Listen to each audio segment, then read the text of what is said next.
Close the doors of your mind from all carnal will, all carnal thought, all emotions, all desires, all fears, all laziness, all doubt, all demonic thought, all the ways of Satan, all in the powers of Mastama within one's consciousness and within one's thoughts.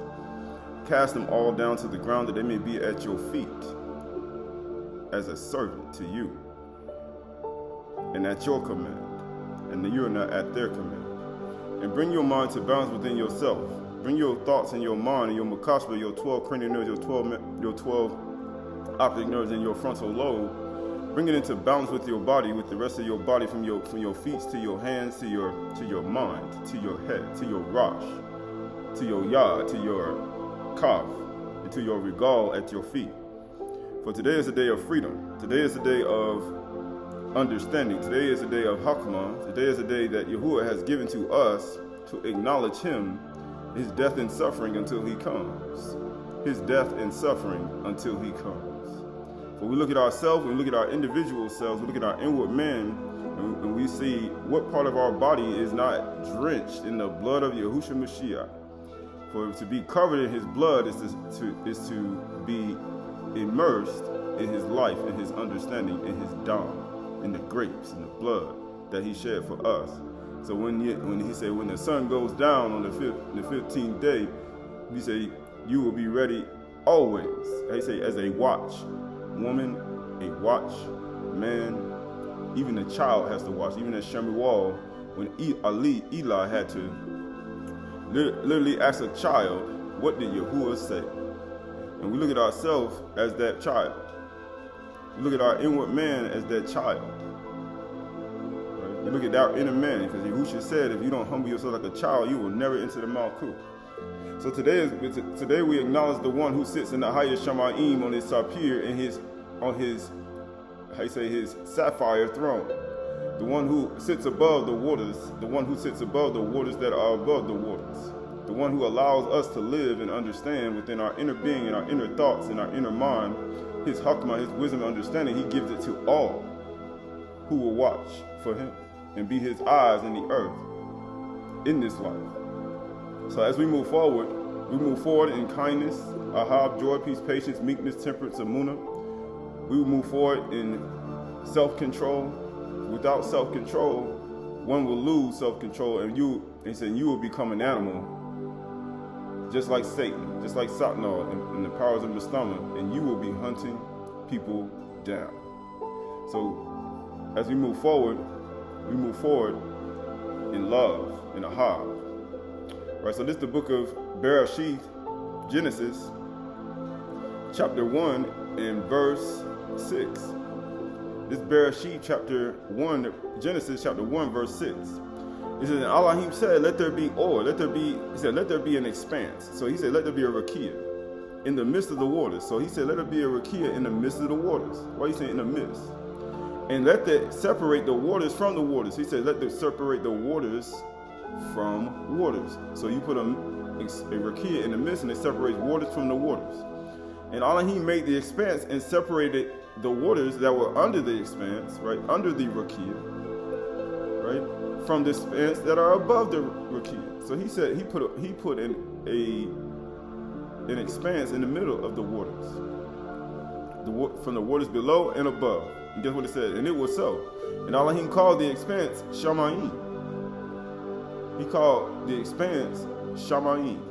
Just like we see his throne like sapphire, like sapphire, and it was what? It's just like the sky you see above, that you look up in the sky and you see it. It's just like that. And it said right here, and there was evening and there was morning, second day. He said that's the second day. He said, and there was evening and there was morning, the second day. He said, why would he say that? Right. So this is the book of Matthew. This is the book of Matthew. The book of Matthew, or I say, let's go to Yuchanan, Yuchanan chapter 13, verse 1. Yuchanan chapter 13, verse 1. And it says, now, before the feast of Pasach, when Yahushua knew this hour had come to depart out of the world, having loved his own who were loved in the world, he loved them to the end. Isn't that what when he said that before the foundation of the world, I was delighting myself in the inhabited parts of the earth, in the children of Adam, because he loved them. And he said, during Pasach, when Satan had already put in the heart of Judas, Simon's son, to betray him, Yahushua, knowing that the Father had given all things into his hands, like we just passed, we just came out of that night, and he already knew that was going to happen before the foundation of the world. Imagine you already knowing something that's going to happen before it happens. Isn't that what you're supposed to know? You're supposed to know something because the Ruach of truth is supposed to be in you. And guess what it's supposed to do? Show you things to come. That means things that's supposed to happen, that's supposed to happen before it happens. And it says, and Yahushua, knowing that the Father had given him all things into his hands, and that he had come from Elohim and was going back to Elohim, rose from Pasach. So we just came out. So he was at Pasach right during it, and he rose up and he left right there at night. Right there at nighttime, he did that, and he laid aside his other outer garments, right, and taking a towel, right. Sorry, here we go. Going to verse 3. And Yahushua, knowing that the Father had given all things into his hands, and that he had come from Elohim and was going back to Elohim, rose from Pasach. That's what Yahushua did, and laid aside his outer garments. So Yahushua rose from Pasach and laid aside his outer garments, and taking a towel tied around his waist, then poured water into a basin and began to wash the disciples' feet. He began to do what? He began to wash his disciples' feet. Right? And he wiped them with the towel that was wrapped around him. And he came to Qahalath, who said to him, Master, do you wash my feet? He said, what you doing that for? You washing my regal, my feet? Yahushua answered him, what I am doing you do not understand. But now, afterward, you will understand. You're going to understand after. He said, how you going to understand? Right? And it says, and Qahalath said to him, you shall never wash my regal, my feet. Yahushua said to him, if I do not wash, you have no share with me. Right, this is the book of Yeshayahu, chapter 66, verse 1. Yeshayahu, chapter 66. Isaiah, chapter 66.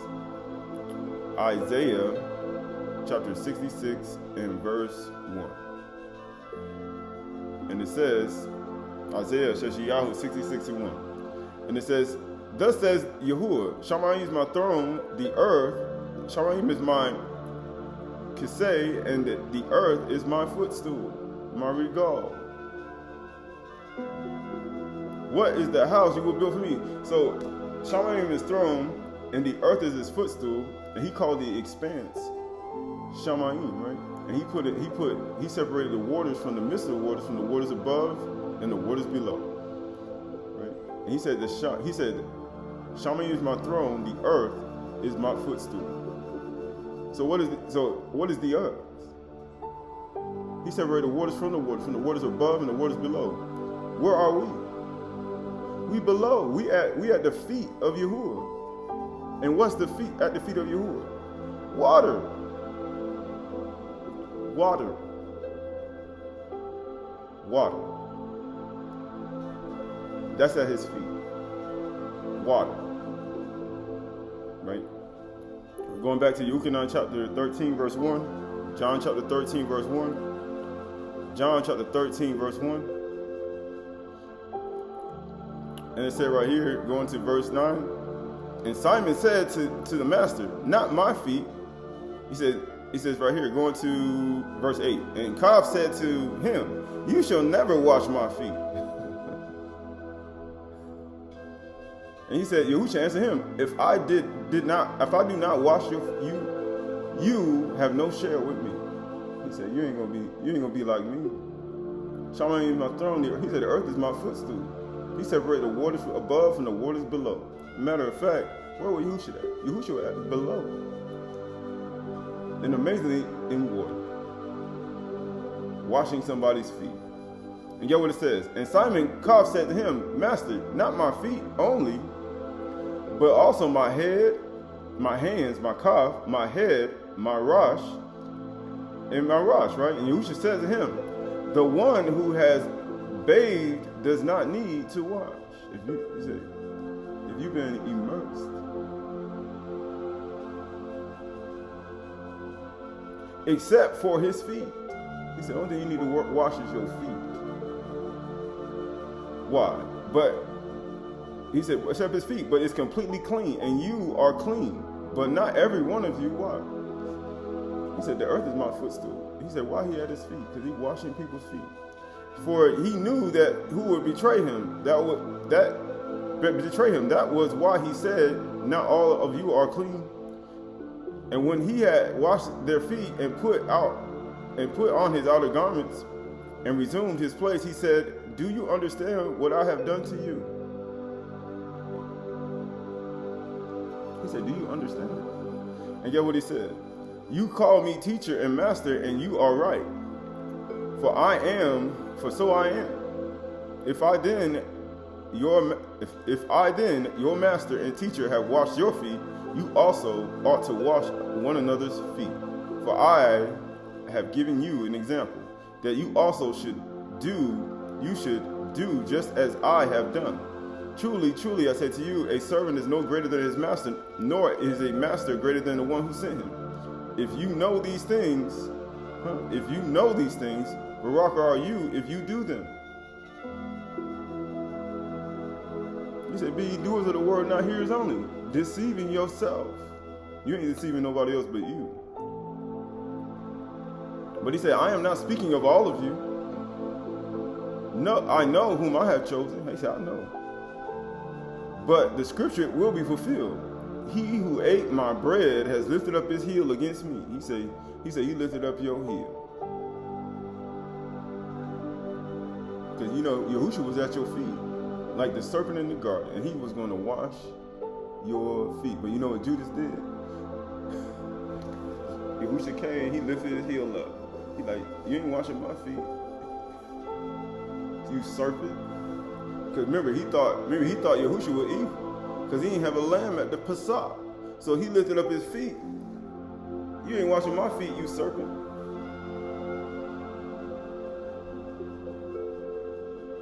Here's what he thought. But you remember, he was there only to catch him in a lie. That's the only reason he was there. But the scripture had to be filled. He who ate my bread has lifted up his heel against me. I am telling you this now, before it takes place, that when it does take place, you may believe that I am he. He already think I'm evil. He just like the scribes and the Pharisees. Whoever receives the one I send, I send receives me. And whoever receives me, receives the one who sent me, right? All right, so this is the book of Ruth. This is the book of Ruth. This is the book of Ruth, chapter 3 and verse 1. The book of Ruth, chapter 3, verse 1. Ruth, chapter 3, verse 1.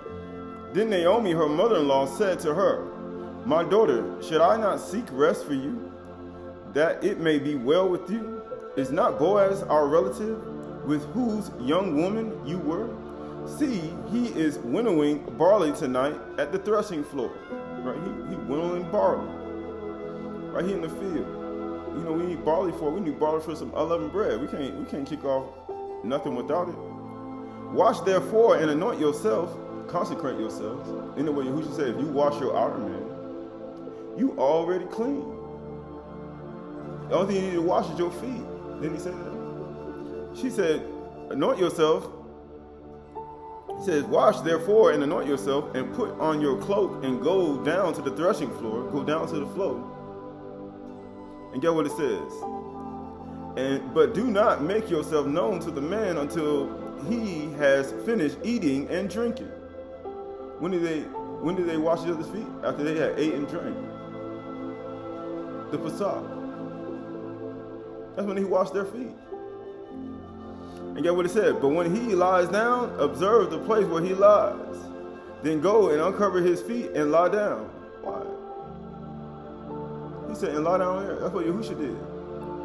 And you know what he did? Then go and uncover his feet and lie down, and he will tell you what to do. Then what Yahusha just did to the disciples, he said, I just told you what to do. He said, if you understand this and know this, then do it. He said, go do it. And guess what he said? Then go and uncover his feet and lie down, and he will tell you what to do. And she replied, all that you say, I will do. And then what the children of Yasharal said when they came out of Mizraim, he said, all that you say, we will do. And then what Yahusha said, please go and do when you hear this. He told his disciples that.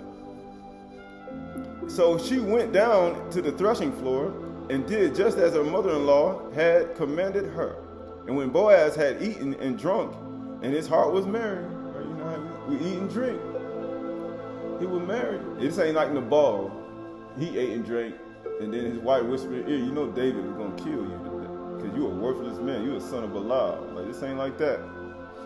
And when Boaz had eaten and drunk, his heart was merry. He went to lie down at the end of the heap of the grain. He said, I went to lie down. He's like, I'm going to sleep, man. I'm full. You know how we get full and we want to go to sleep, right? He's like, man, it's time to go to sleep. That's what put you to sleep. People say, what put you to sleep? When you full. And he says, then she came softly and uncovered his feet and lay down. When she did it. At midnight, the man was startled and turned over, and behold, the woman was at his feet. He's like, at midnight. That's what Koph said. What you doing, Yahuwah? What you doing, Yahusha? Then what Koph said?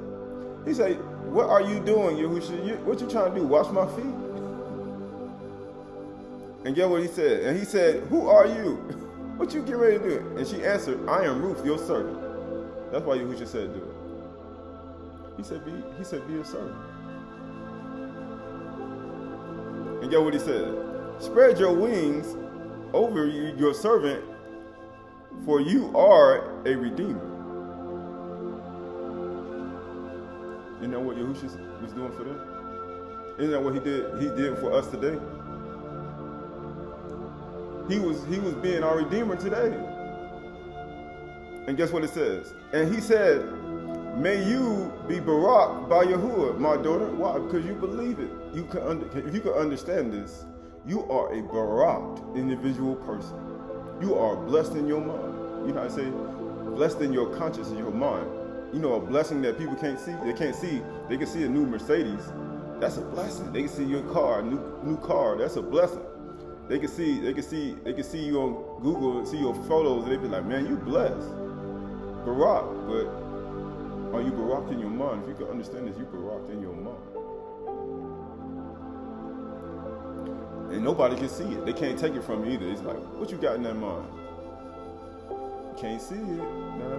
Right? And you don't know. You can't take it. I'm guarding my house. Right? And it said right here, and he said, may you be Barak by Yahuwah, my daughter. You have made this last kindness greater than the first.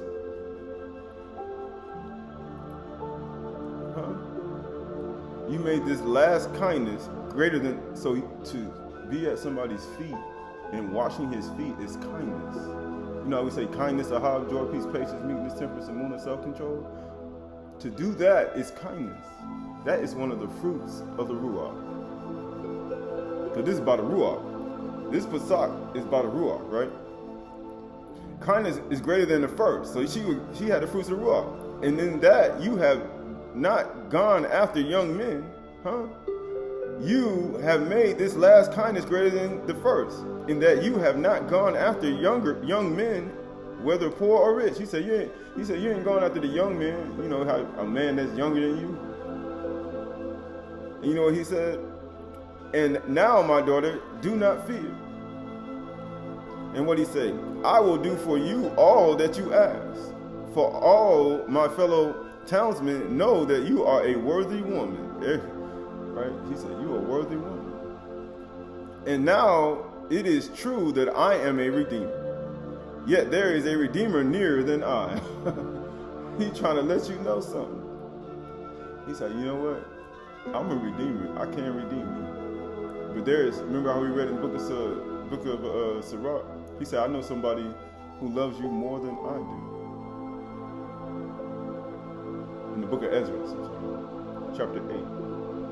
More than I. There is a Redeemer, and I am a Redeemer, but there is a Redeemer who loves you more than I do, because you have the fruits of the Ruach. And get what he said? Yet there is a Redeemer nearer than I. Remain tonight, huh? Remember, it was a night of much watching. We just passed. But it said, remain here tonight, and in the morning, where we at now? He said, and in the morning, what he said, if he will redeem you, good. Oh, we're in the morning time right now. He will redeem you. Good, let him do it. He said, let him redeem you. But if he is not willing to redeem you, then as Yahuwah lives, I will redeem you. He's like, I'll do it. Lie down until the morning. It's morning time right now. The day dawned and the sun has risen. And they said, why? He said that. And it says, right, here we go. So she lay at his feet until the morning, but arose before one could recognize another. So she left before this, how you say, the darkness left. You know how the darkness leaves and it's still dark outside? And he said, let it not be known that the woman came to the threshing floor. And he said, bring the garment you are wearing and hold it out.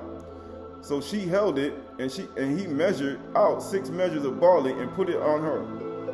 Then she went into the city, and when she came to her mother-in-law, she said, how did you fare, my daughter? He's like, how you did last night? How did you go? How did it go last night when it came with the Pasach? How did it go? How did everything go? And you know what she said?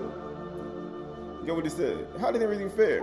Then she told her mother all that the man had done for her, saying, these 6 measures of barley he gave to me, for he said to me, you must not go back empty-handed to your mother-in-law. And guess what happened? She replied, wait, my daughter, until you learn how the matter turns out. For the man will not rest, but will settle the matter today. Huh? He gonna settle it today. What do you think he gonna settle? If you're gonna be redeemed or not? He said, I'm gonna settle this thing today. He said, how he gonna settle this all today? Right? So this is the book of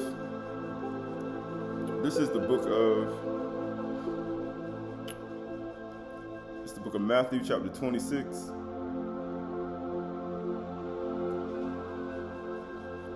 Actually, let's go to Song of Solomon, Shir HaShirim, chapter 5, verse 10. Song of Solomon, chapter 5, verse 10. Song of Solomon, chapter 5, and verse 10. Song of Solomon, chapter 5, verse 10. It said, my beloved is radiant and ruddy, distinguished among 10,000. What? It said he ruddy. You can't see that in the dark. You gotta wait for the watch to go out. The watch night.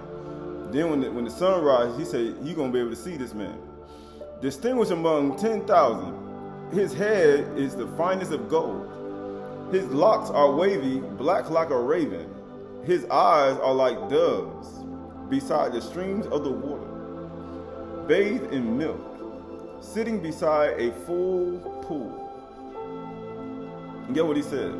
His cheeks are like the beds of spices, mounds of sweet-smelling herbs. His lips are like the lilies. Amazingly, when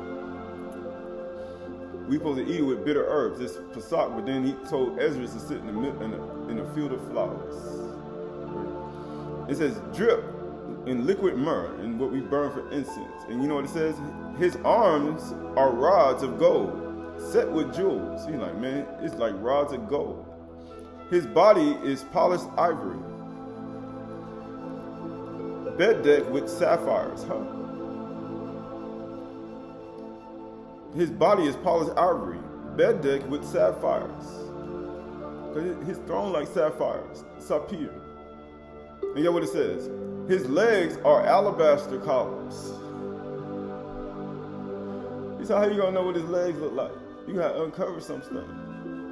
Set on brass of gold. His appearance is like Lebanon, choice as the cedars.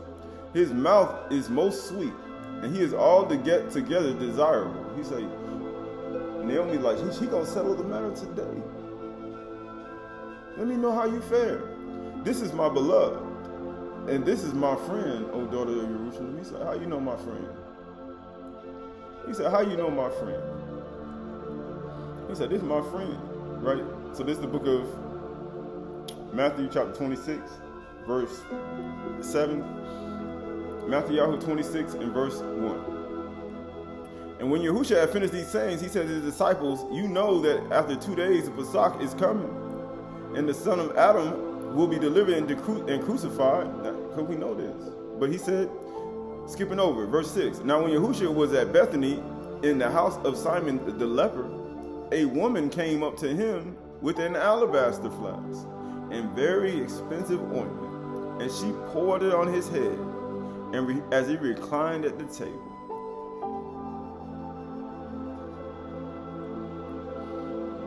She started massaging that man's head. Can you imagine? And guess what he did? And when the disciples saw it, they were indignant. They were jealous, saying, why is this waste? They were looking at him like, what in the world? Why is this waste? For this could have been sold for large sums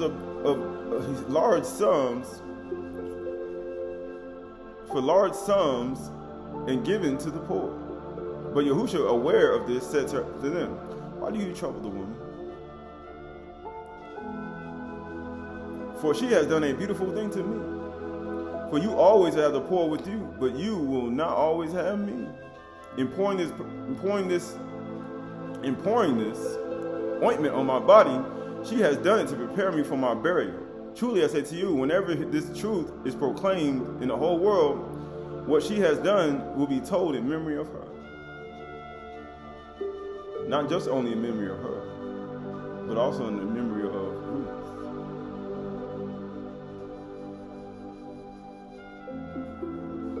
Not only in memory of her, but also in the memory of Ruth. Right? Going to the book of Yeshayahu, going back to the book of Yeshayahu, we're going all over the place. Actually, we're going to go to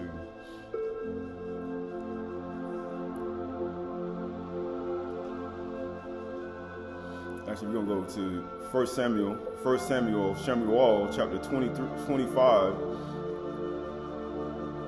1 Samuel chapter 25 and verse 23. 1 Samuel 25 and 23. And when Abigail saw David, she hurried it, go down to the donkey, from the donkey, and fell down before David on her face and bowed to the ground, and she fell at his feet and said, he said, my disciples, do you understand these things? If you understand this, as my disciples, go and do it. And said, on me alone, my master, be your guilt.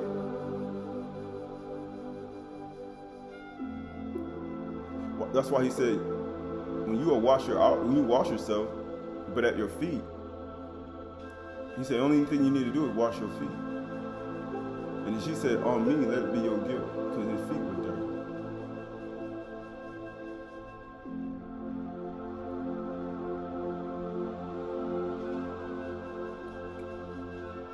And guess what it said? Please let your servant speak in your ears and hear the words of your servant. You know what Yahushua said? You know what the woman said? And he said, why you can't get rid of masculine and feminine? Because you get rid of masculine and feminine, you get rid of him. You get rid of him. Let not my master regard this worthless fellow, Nabal, for as he is, so is his name. That Judas. He said, it'd be better that you have not even been born. He said, that worthless fellow. He said, well, even regard, did Yahushua regard? He's like, one of you is Satan.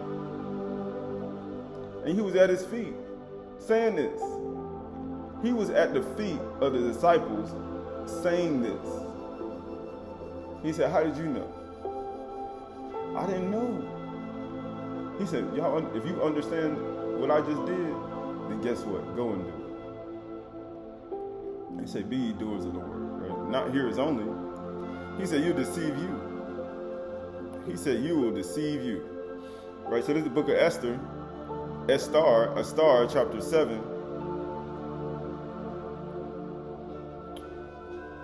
Book of Esther, chapter 8, verse 1. Esther, chapter 8, verse 1. Esther, chapter 8, verse 1. Esther. Hadassah, right? It says, on the day that the king Ahasuerus gave to the queen Esther, or Malka Esther, the house of Haman, the enemy of the Yahudim, right? And Mordecai came before the king. And Esther had told what he was to her. And the king took off his signet ring, which he had taken from Haman, and gave it to Mordecai and Esther, and set Mordecai over the house of Haman.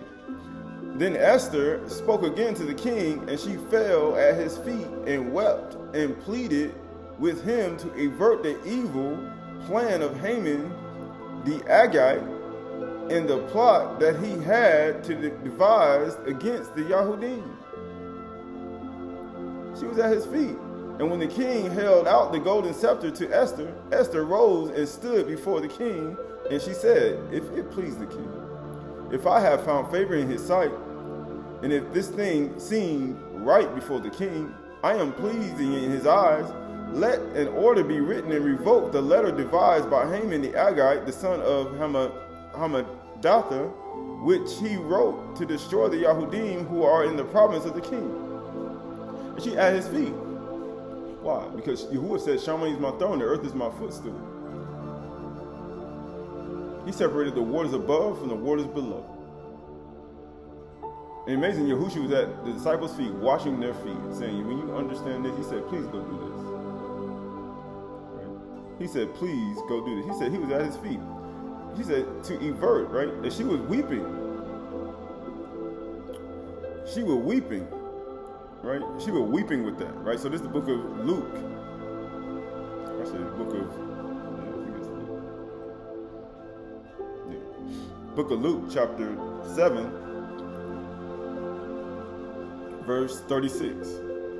Luke chapter 7, verse 36. Oriel chapter 7, verse 36. It says that one of the Pharisees asked him to eat with him.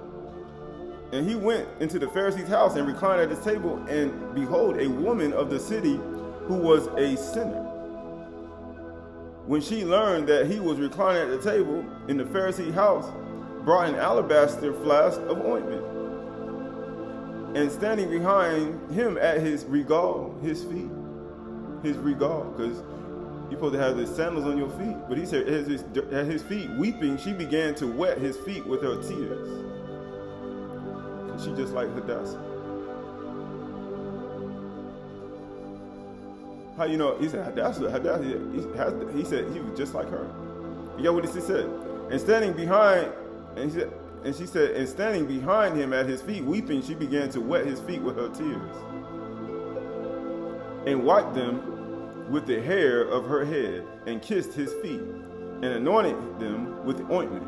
Why? Because he said, Shammai is my footstool. It's just like the waters. It keep my feet clean. You ever sat in a chair and put it in the water and let the water hit your feet?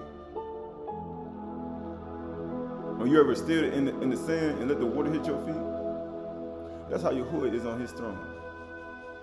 His feet always clean.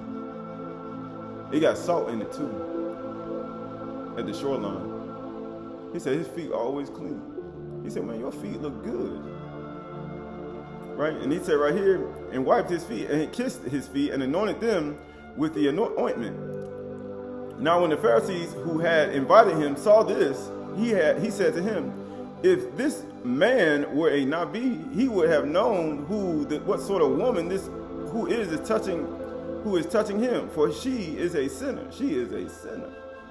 And Yahushua, because everybody knew about it. Remember Ruth? He said, everybody knew. Remember Ruth? She didn't have that reputation. She said, everybody knew you were a worthy woman. But this woman right here, she wasn't worthy. She wasn't worthy. But guess what Yahushua said? Because you know, some people say, oh, you're not worthy. And he said right here, if this man were a Nabi, he would have known what type of woman this is, and who is touching him, for she is a sinner. And Yahusha answering her said to him, Simon, I have said something to say to you. He said, Kaf. Kaf, he always talking to Peter. If you read it, every time he always talking to Kaf. Every time. Because Kaf always talking. Right? And he says, and he answered, say it, teacher. A certain moneylender had 2 debtors. One owed 500 denarii and the other 50. Then they could not pay. He canceled the debt of both. That's what people need to do today. Especially in the country. Need to cancel the debt. He said cancel the debt of both, right? And guess what happened? When they could not pay, he canceled the debt of both. Now which of them will love him more? Simon answered, the one, I suppose, for whom he canceled a larger debt. And he said to him, you have judged rightly.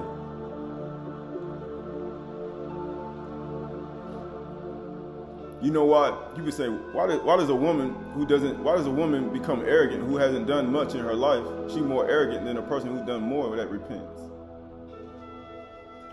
Why does that person love more than the person who didn't? Because that person doesn't even deserve to be in anything. In a marriage. That's what Yahusha is talking about. Yahusha is talking about a marriage. Because she ain't worthy. That ain't a worthy woman. That woman right there, you don't want to marry her. That's not a worthy marriage. But he said right here, you gave me get what it says. He said, Simon answered, the one who I suppose from whom you canceled a larger debt. And he said to him, you have judged rightly. Then turning toward the woman, he said to Kaf, do you see this woman? I entered your house. You gave me no water for my feet, because Shammai is my throne, earth is my footstool. I separated the waters from the waters. You ain't even do it. Matter of fact, he told his disciples to do it when he was getting ready to die. Because are we even worthy?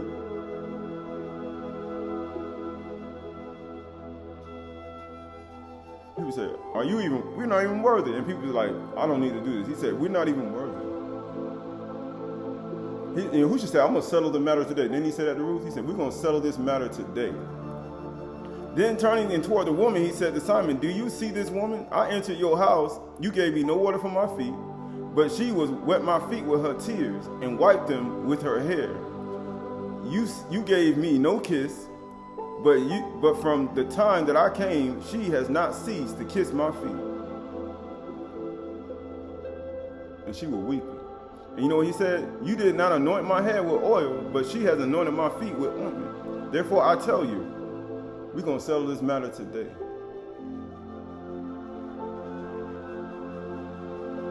Therefore I tell you, her sins, which are many, are forgiven. He said, what? He said, so when you did Pasach, did you wash somebody's feet? He said, I want to make an atonement for my sins. How about you show some kindness? Because that's how you redeem yourself. Not the blood of an animal or a turtle dove or a goat and some slaughter. And kill something. And he said right here, her sins, which are many, are forgiven, for she loved much. She loved much.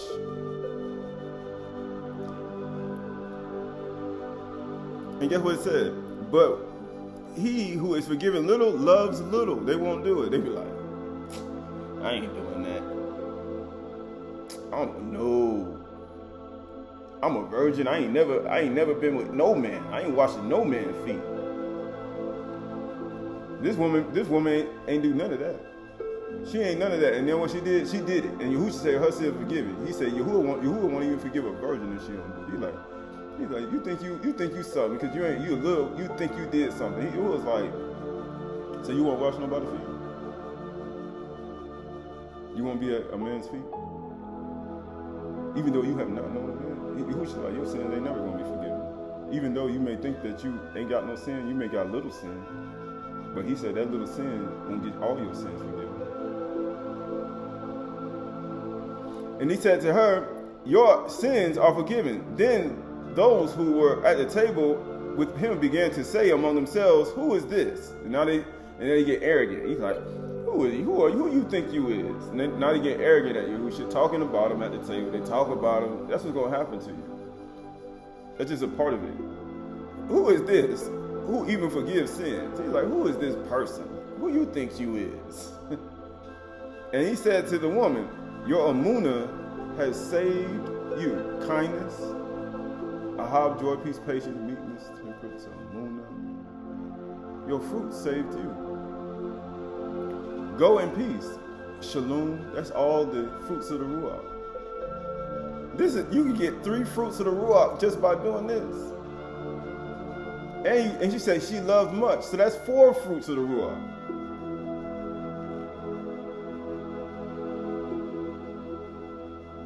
You get 4 fruits of the Ruach just by doing that.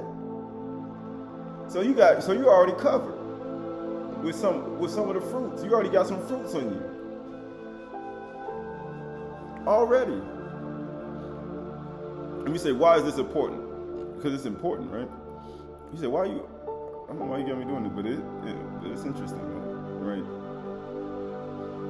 Yeah, this is very interesting, right? So this is the book of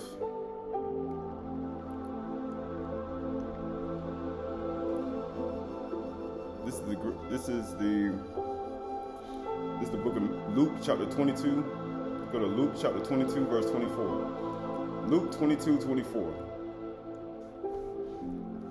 Luke 22:24. A dispute also arose among them as to which of them was regarded as the greatest. You know how they say, "Woo, look at me." And he said to them, "The kings of the Gentiles exercise lordship over them, and those in authority over them are called benefactors.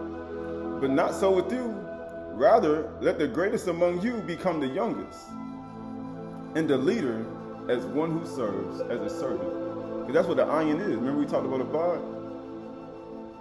The Garden of Aydah is start with an iron. For who is greater? The one who reclines at the table, or the one who serves? You notice Yahushua was reclining at the table at first. He was reclining at the table, and he broke bread and he baraked it and he gave it to us. Matter of fact, he gave it to his 12. And matter of fact, he even said, "Okay, this is the blood of the new covenant for you." But then after he did that, what did he do? He would recline at the table, and then at the table, or one who serves, right? Who is greater? The one who reclines at the table, or the one who serves? He said, "Is it not the one who reclines at the table who's greater?" So he showed himself to be the greater. Reclining at the table, but I am among you as the one who serves. And then he went down as the serpent at the heel of a woman.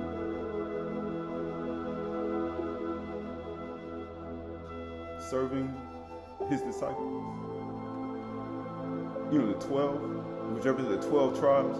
You know those treacherous, you know how he called Yehuda and Yasharal unworthy women. You treacherous women. The 12 tribes, the 12 disciples he had. In Jeremiah 9, he said, "You lay with everybody. You unworthy woman." And then guess what he did? He said, "I'm at your feet, you unworthy woman." He said, "Then one of you is a Satan."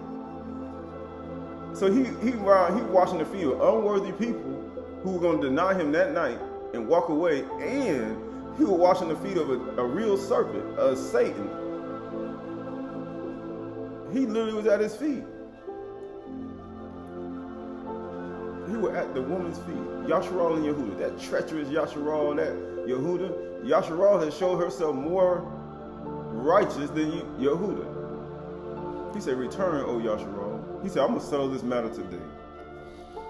And it says right here, it says, "Is it not the one who reclines at the table? But I am among you as one who serves. You are those who have stayed with me in my trials." When I was going through my furnace of affliction, you get what he said? "And I assign to you as my Father has assigned to me, a kingdom, that you may eat and drink at my table in my kingdom and sit on thrones judging the 12 tribes of Yasharal." You mean judging you old treacherous people. You're going to be judging these treacherous, your sister Yehuda and Yasharal, if you do what I just did. You become great, and then you become as a servant and wash feet. He said, you ever seen a judge wash people's feet? And then he said, right here, he said, judging the 12 tribes of Yasharah. Here we go, verse 22 to 31. And Simon, verse 31 says, Simon, Simon, behold, Satan has demanded to have you, that he may sift you as wheat. But I have prayed for you that your emunah may not fail, because he's coming for you. He's talking about Kaf. And when you have turned again, strengthen your brothers. Because Satan had took over your mind. He said he took over his mind. He said, when you turned again, when you turn back to your normal self, he said, strengthen everybody. And Kaf said to him, Master, I am ready to go with you both to prison and to death. And Yahusha said, I tell you, Kaf, Peter, the rooster will crow this day until you deny me 3 times that you know me. He said, the rooster will crow this day and you will deny me 3 times before that you know me. Right, so this is the book of the Essene. This is the Essene.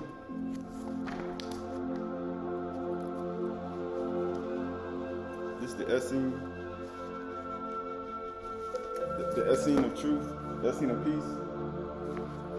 Page 24.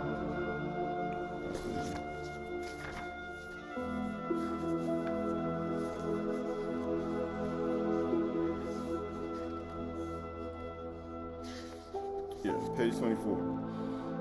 It says, and Yahusha answered them, happy are those that preserve to the end, for they shall inherit the earth. Right? For the meek shall inherit the earth. He said they inherit the earth. And it says, and there were many sick among them, tormented with grievous pains, and they hardly crawled to Yahusha's feet. They hardly crawled to Yahusha's feet. They unworthy. And get what he said. For they could no longer walk upon their feet. Because you need regal to walk out of the land of Mizraim. No, you ain't walking out of Mizraim. You ain't never getting out of Mizraim. You get what he said? And they said, Master, we are grievously tormented with pain. Tell us what we shall do. And they showed Yahusha their feet, in which the bones were twisted and knotted, and said, neither the Malachim of air, nor the water, nor the sunshine has assuaged our pains, notwithstanding that we immerse ourselves and do fast and pray and follow your words in all things. He said, we do everything we can. And get what he said. I tell you truly, your bones will be healed. Be not discouraged, but seek for cure nigh the healer of bones, the Malachim of the earth. For thence were your bones taken, and thither they will return. And he pointed with his hand to where the running of water and the sun and heat had softened the the mud of the earth at the edge of the water. He said, sink your feet in the mirror and embrace the Malachim of the earth. He may draw out of your bones all uncleanness and all diseases. You said you ever buried your feet in beach sand?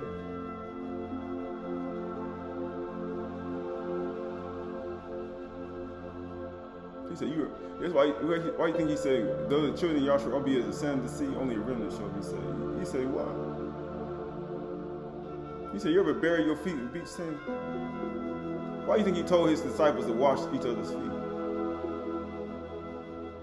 He said, if you do this, he said, if you understand this, he said, you know what's going to happen to you? He said, go and do this.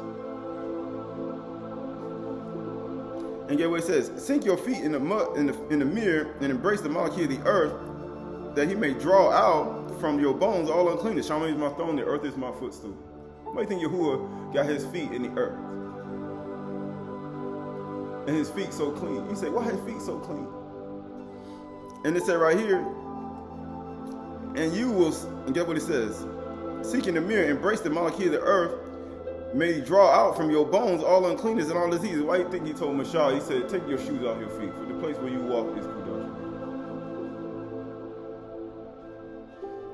And get what he said, and you will see Satan and your pains fly from the embrace of the Malachim of the earth, and the knots of your bones will vanish away. and they will be straightened, and your pains will disappear. And the sick followed his words, for they knew that they would be healed. And there were also other sick who suffered much from pains, and howbeit they persisted in fasting, and their force was spent, and the great heat tormented them. And when they would have risen from their bed, but to go to Yahushua, their heads began to turn, as if there were gusty winds which shook them. And as they lopped off, as they tried to stand upon their feet, they fell back to the ground. He said they couldn't do it. The only thing when you came to get Yahushua, last night, they came to get Yahushua. They said, who you seek? He said, we seek Yahushua. And they fell to the ground because they were full of sicknesses. They were sick in their mind. They were full of the demons. And they fell to the ground. They hit the ground. They said, he can't get up, can you?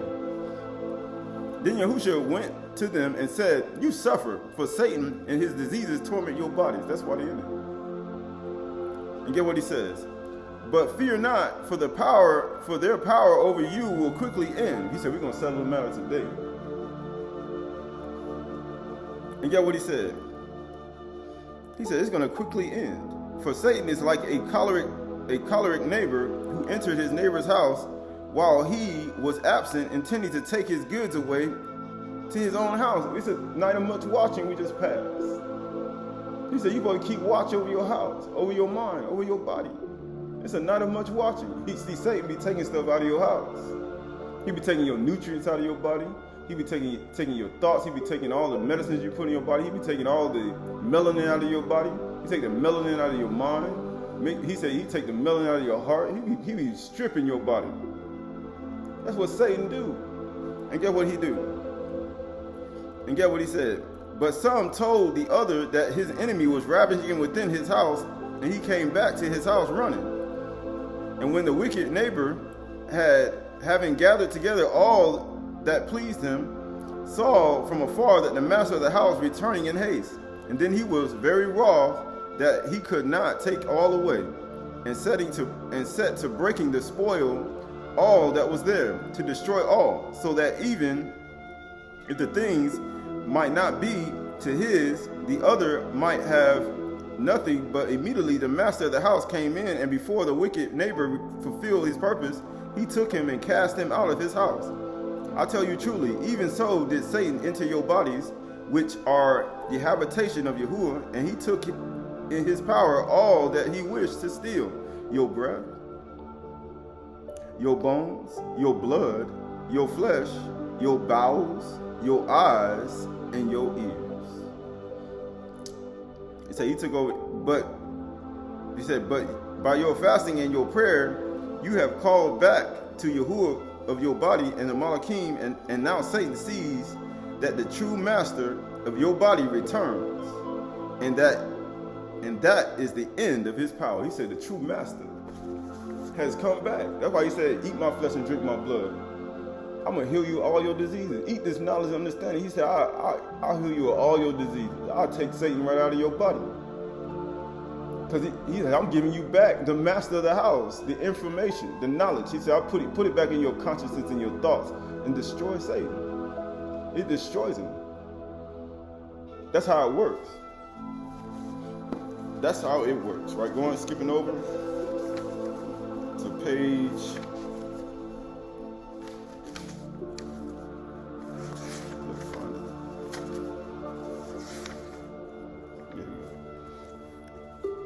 This page 36. Page 36. Page 35. It says, "Take heed, therefore, and defile not with all kinds of abominations the temple of your bodies. Be content with 2 or 3 sorts of food, by which you will find always upon your table the earthly mother. And desire not to devour all things which you see around you. For I could tell you truly, if you mix together all sorts of food in your body, then the peace of your body will cease, and endless war will rage in you." You get what he said? "And it will be blotted out, even as homes and the kingdoms divided against themselves work their own destruction. For your Elohim is the Elohim of peace." He told that woman, "Go in peace." After she said, you wash his feet, he said, your sins are forgiven. Because you love much. And does not help division, right? Arouse not therefore against you the wrath of Yahuwah, lest he drive you from his table. He could have did that. He said, why are you troubling the woman? He said, don't do that. Who you think you is, forgiving sins? He said, I'm settling the matter today. Because remember, when the judges brought all the things to Mashah, he had to bring it to all the hard things to Mashah. And then what? He settled the matter that day. And get what he said? It says, let him drive you from the table, and lest you be compelled to go to the table of Satan. So you know, you're supposed to eat from every tree of the garden. He said, I'm going to compel you to go to the table of Satan if you start doing that. And guess what it says? Where the fire of sins, disease, and death will corrupt your body. Right? And when you eat, never eat unto fullness, flee the temptation of Satan, and listen to the voice of the Malachim, for Satan and his power tempt you always to eat more and more. He said, why he do that? He try to get you to keep going. But he said right here, but live by the Ruach and resist the desires of the body. That's why he says those who eat excess of food bring sicknesses in their body. In the book of Sirach. He said, be not overly dainty with any dainty thing, or complaining over food, because that's what we did in the wilderness. He said, we'd be complaining, but guess what happened? And your fasting is always pleasing in the eyes of the Malachi, so give heed to how much you have eaten when your body is sated, and always eat less by a third. Let the weight of your daily food be no less than a mina, but mark that it go not beyond 2.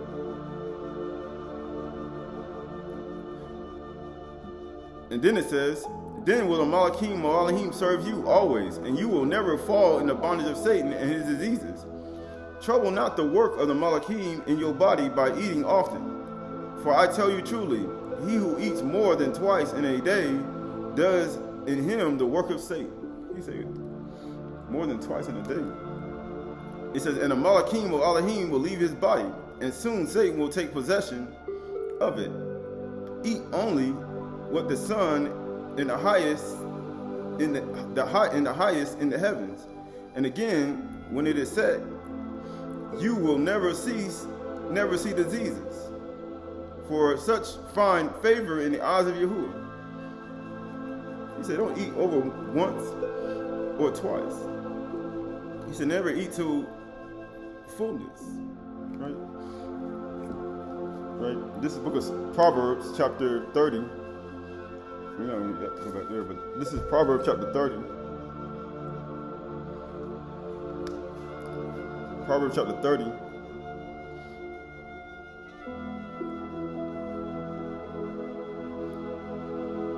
Proverbs chapter 30.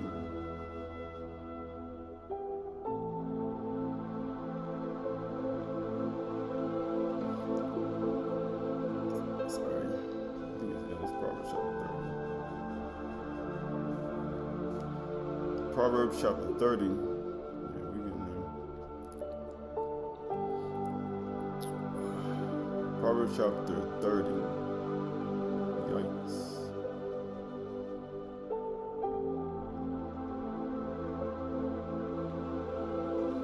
Proverbs chapter 30 and verse 20. This is the way of it. Actually, go into verse 30 and 18. 3 things is too wonderful for me, for I do not understand. The way of the eagle, Natsar in the sky, the way of the serpent on the rock. He said, you understand that? He said, the way of the serpent. He said, one has lifted up his heel against me. Yahushua said, if you understand this, he said, you will. He said, go and do this. You get what he said? The way of the ship on the high seas, and the way of a man with a virgin. This is the way of an adulteress. She eats and wipes her mouth, and she says, I have done no wrong. She's like, he said, man, you done went after Satan. You ate from the table of Satan. Because you know what she does? She hunts down the precious life. Under 3 things the earth trembles, and under 4 it cannot bear up. A slave when he becomes a king. When Yusuf became a king, and a fool when he is filled with food. He said, you filled with Satan. He said, you full. You got you excess of meat. You can't stop eating. Now, they say, you can't stop eating. You know how he says? He says, an unloved woman, when she gets a husband, he said, I ain't never been loved in my life, and now I got a husband. And she said, I don't know how to love. And Yahushua just shows you how a woman loves much. And a maidservant, when she replaces her mistress, right? You look at all that, right? But it said right here, going back to verse 5. Going back to verse 5, 30 and 5. Every word of Yahuwah proves true. He is a shield to those who take refuge in him. Do not add to his word, lest he rebuke you, and you be found a liar. 2 things I ask for, and deny them not before I die. Remove from me falsehood and lying. Give me neither poverty nor riches. Feed me with food that is needful for me, lest I be full and I deny you. He said, this night cough, he said, you're going to deny me 3 times. And guess what he did? Guess what he did? And say, who is Yahuwah? That's what he said. He said, who is Yahuwah? Lest I be poor and steal and profane the name of Elohim. You know how we say, I would never steal. I would never be full and deny Yahushua Mashiach. I would never do that. I would never do that. You know how we say, and then we end up doing it. And that's why I said, it's not, let your words be few. He said, lest I be poor and steal, because you will do it. He said, feed me with food, lest I be full and steal, because Yahushua feeds it with food that we need. If we eat food that we want, then guess what happens? We're going to end up getting full and we're going to deny him. Right? So this is the book of Matthew, chapter 27. Matthew chapter 27. Get there real quick. We almost finished.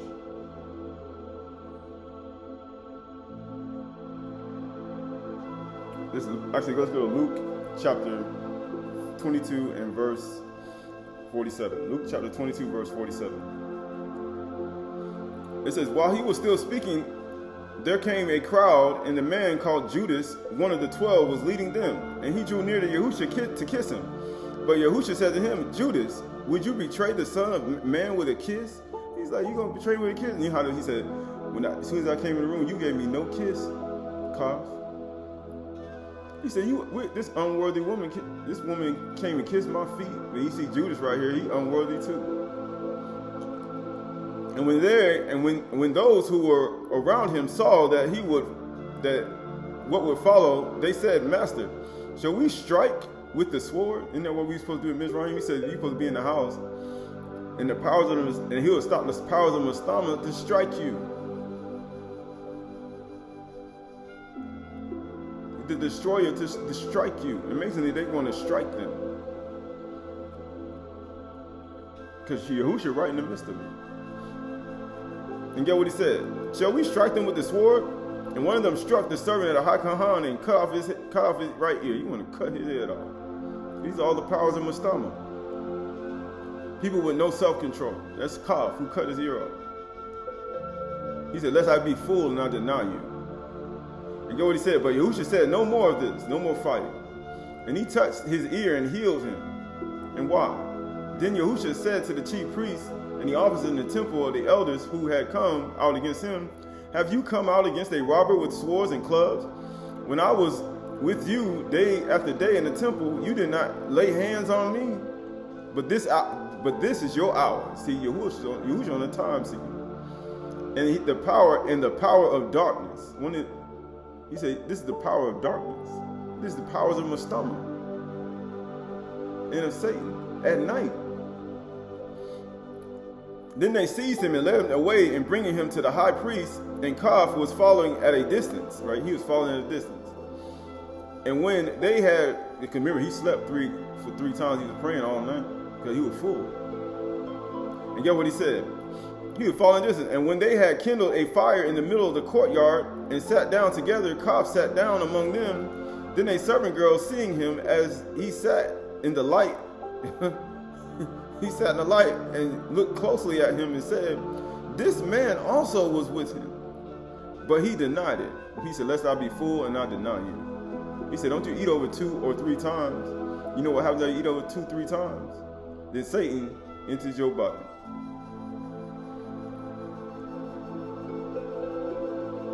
He said, Satan enters your body. He takes over your body. He said, all the powers of Satan going to be over you. And you end up denying him. Because you full. If we just read in the SC, he said, make sure you don't eat over 2 or 3 times. Over 2 times. Because you know if you eat over 2, then he said, all the powers of Satan come against you. And amazing, they give you 3 meals a day. And then they tell you what? When you go to school, they give you 2 meals. And then when you go home, you eat a 3rd meal. And they make your parents put sin on the children. If reproaches them that reproach you, it fell on the children. But he denied it, saying, "Woman, I do not know him." He said, "You didn't deny Yahushua already. Lest I be full, and I deny you. Feed me with food convenient for me." And a little later, someone else saw him, and he said, "You are one of them." But Peter said, "Man, I am not." He started lying. He lied 1 time. He lied 2 times. And after the interval of about an hour, still another insisted, saying, "Certainly this man also was with him, for he too was a Galilean." And Qahalath said, "Man, I do not know what you are talking about." He lied again. He said, "I'll go with you to prison and die." He lied again. So he lied 3 times. See, that's what Satan do. Satan knows that you said something. It's amazing that when you make a covenant and you swear something out of your mouth, like a vow that you're going to do, and then you know what Satan do? He do everything to get you to break the vow. Even as Jonathan swore that covenant with David, Saul was possessed by Satan to get him to try to break that vow.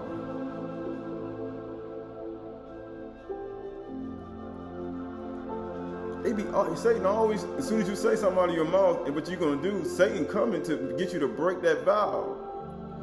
That's why as soon as Kawul and Adam got joined together as one, Satan came to immediately break that vow. He came to immediately tear it apart. That's what he do. And guess what happened? Because you think he ain't here when he was talking to Yahushua? I'll never deny you. I'll never do that. And get what it said. But Qahalath said, "Man, I do not know what you are talking about." Immediately, while he was still speaking, the rooster crowed. I mean, the sun rising now. And guess what happened? And Yahuwah turned and looked at Qahalath. So he said, "I told you." And Qahalath remembered the saying of Yahuwah, how he had said to him, "Before the rooster crows today, you will deny me 3 times." He said, "I told you already." He said, "I told you." And he went out and wept bitterly. Isn't that what the woman did? When she was at his feet crying? How you think Yahushua was going to get Qahalath? Yahuwah was going to get Qahalath to be at people's feet and washing their feet? How you think he's going to do that? How you think he's going to make him be a servant?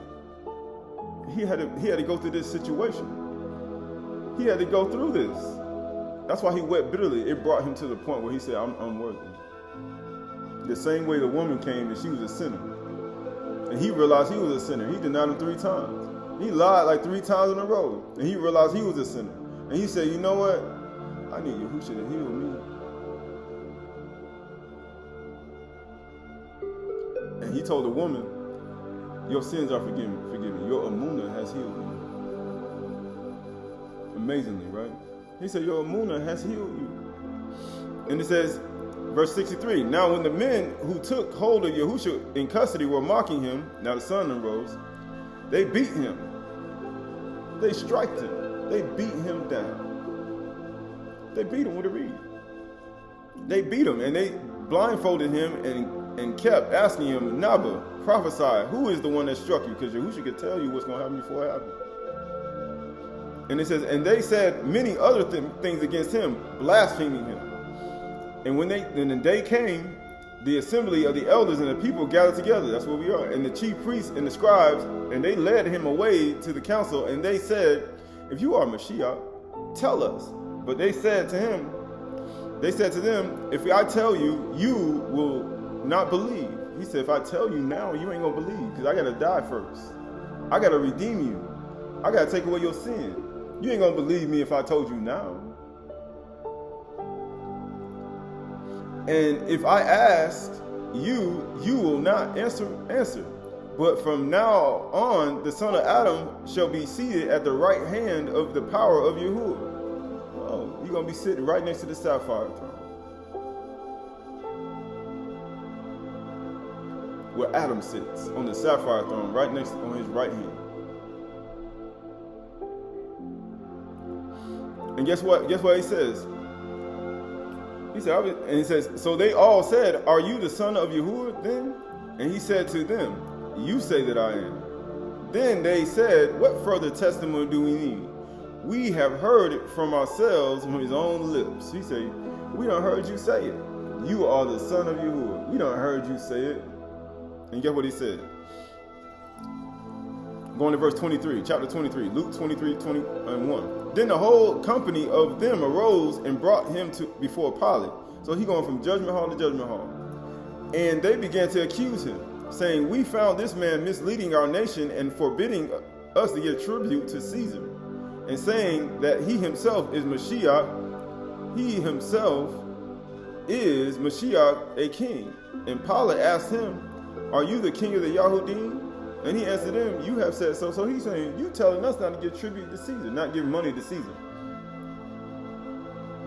But when Joash, when the king of Syria came to them, he got the treasury and the money out of there and he gave it to them and they left. When they were not even fixing the temple when they took the money. And they were pretending that they were taking money from the people and they didn't. But he gave tribute to them and he gave it to them and they left. And then he rose up and said, whose name is on this money right here? And he told them to pay taxes.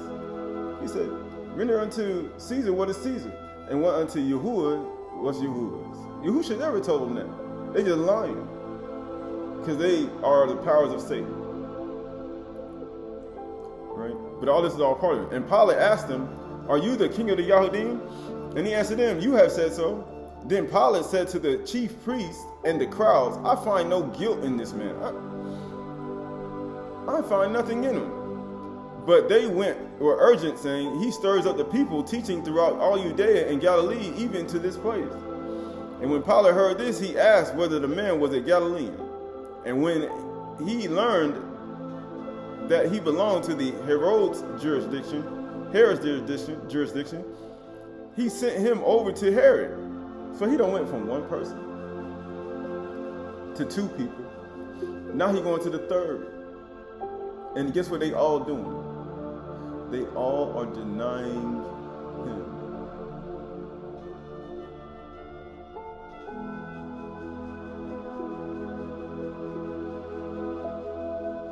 Just like Coptic. Because they full.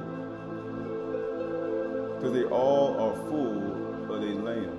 And they just ate, they full, and they all got all that food in their stomach, and they full, and they all denying him. He said, lest you be full and you deny me. Everybody just denying him. He said, man, let's take him to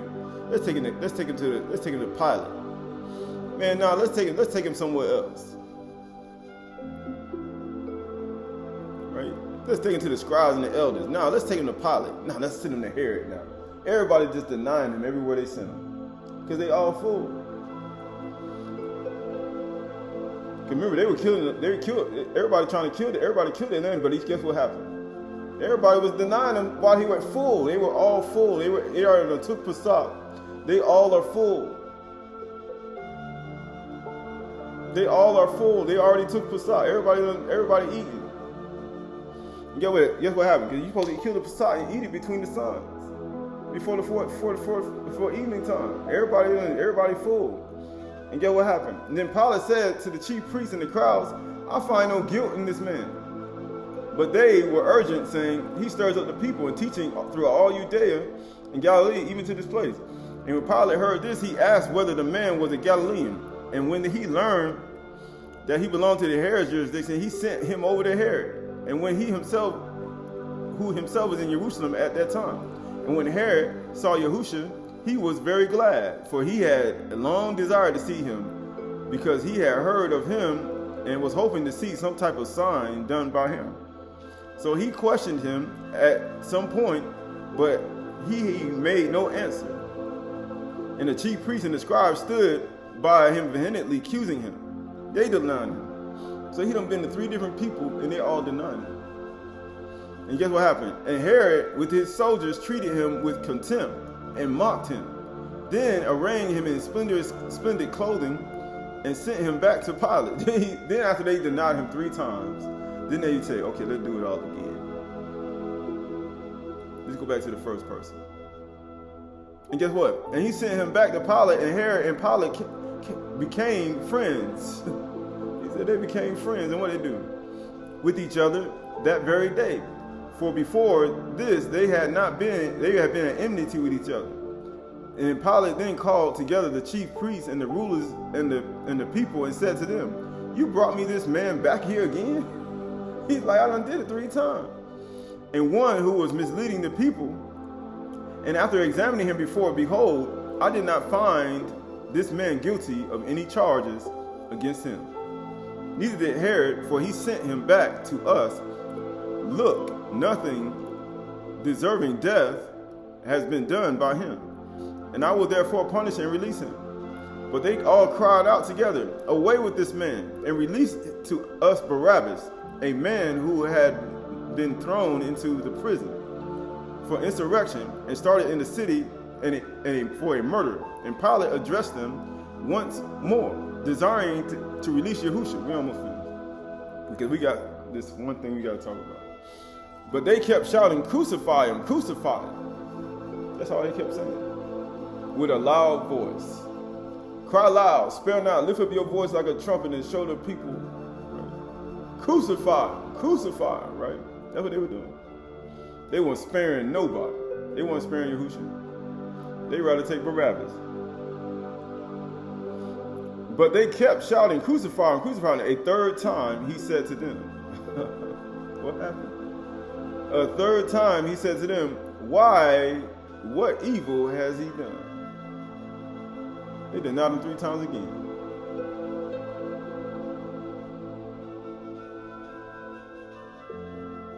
That you be full and you deny him. And amazingly, that scene say, if you eat more than once and twice in a day, he said, you know what happens? You'll deny me. All the powers of Satan will be on you. You bring sickness into your body.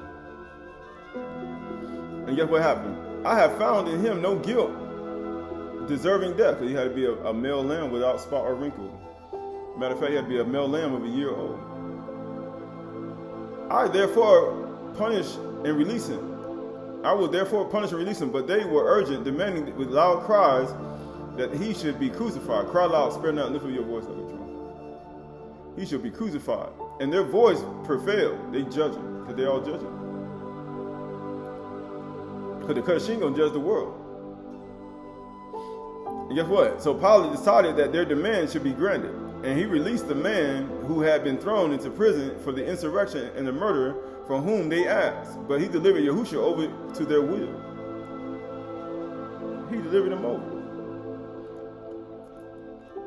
Verse 26, and as they led him away, they seized Simon Cyrene, who was coming in from the country, and laid on him the cross, and carrying it behind Yahusha. And there followed him a great multitude of people and women who were mourning and lamenting for him.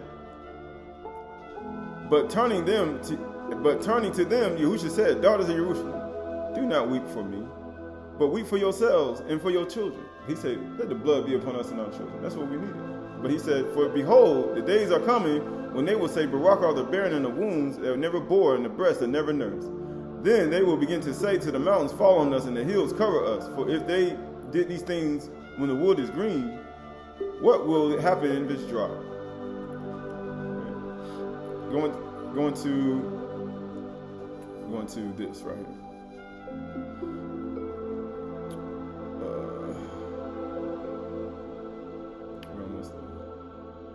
going to the book of Psalms.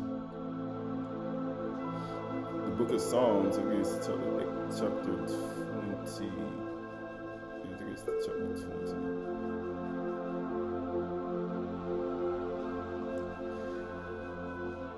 Book of Psalms, chapter, I think it's 49. You're going to the book of Psalms. Psalms 49.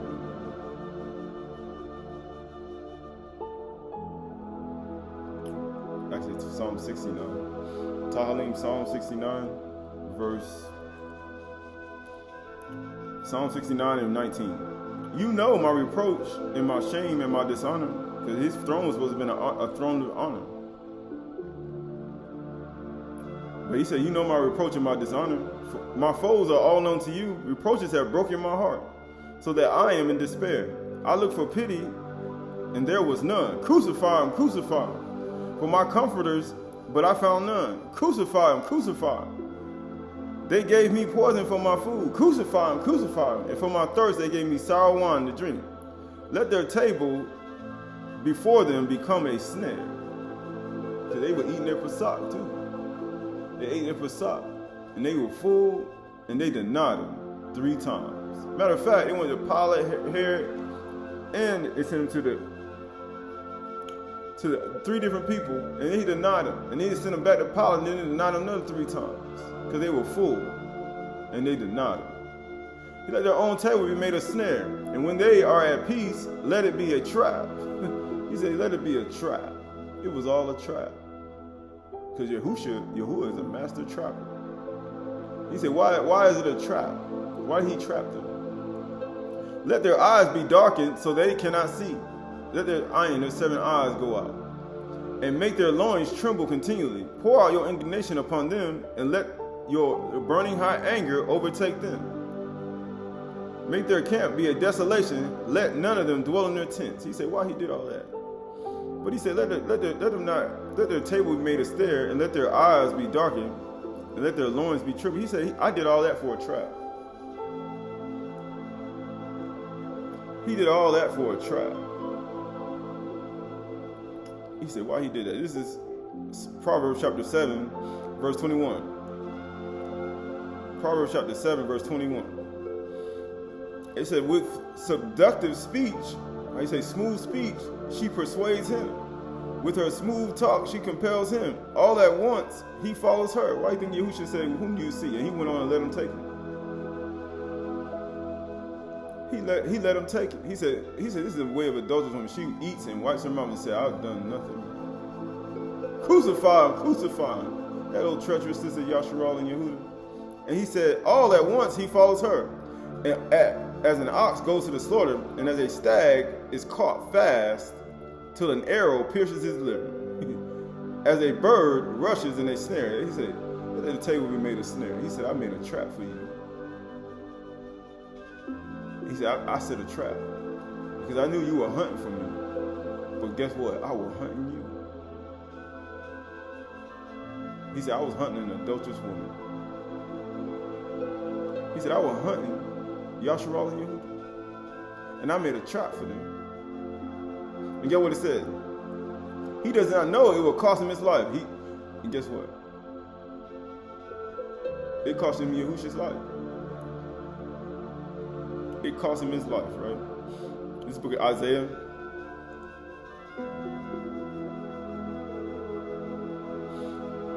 Book of Yeshayahu 8 and 11.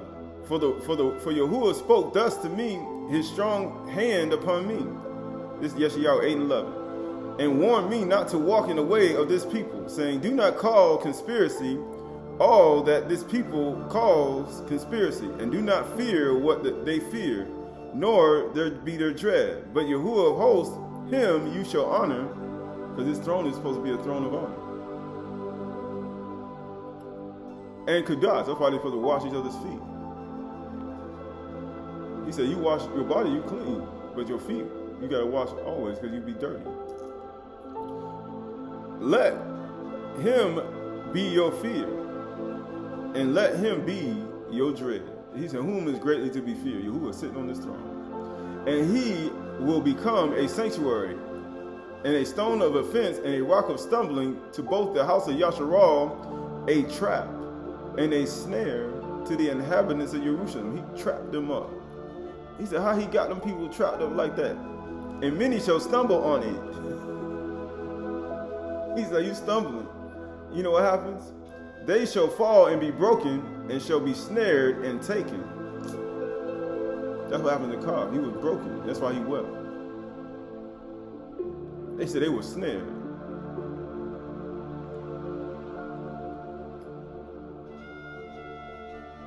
He said he was snared. But he said he was snared, right? Right, so going to the book, this is the last, we got a couple things. This is the book of Psalms. I think it's 17. Actually, Proverbs chapter 18. Proverbs chapter 18. Proverbs chapter 18.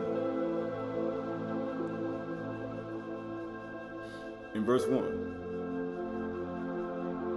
Proverbs chapter 18, verse 1. Whosoever isolates himself seeks his own desire. He breaks out against all judgment. They were accusing Yahusha. Remember how they were accusing Yahusha? They all accused him. They all denied him 3 times in 3 different jurisdictions. And then they brought him back to the first jurisdiction and they denied him 3 more times. But guess what he did? And he was by himself. He said, let these men go. Remember when they took him? They said, let these men go. He isolated himself from them. He was only him. He said he seeks his own desire. What do you think he was doing? He was going after the adulterous woman. And then he said he breaks out against all sound judgment. Did Yahushua break out against all judgment? He ain't say nothing every time they accused him. He like, I set a trap for you. I got you.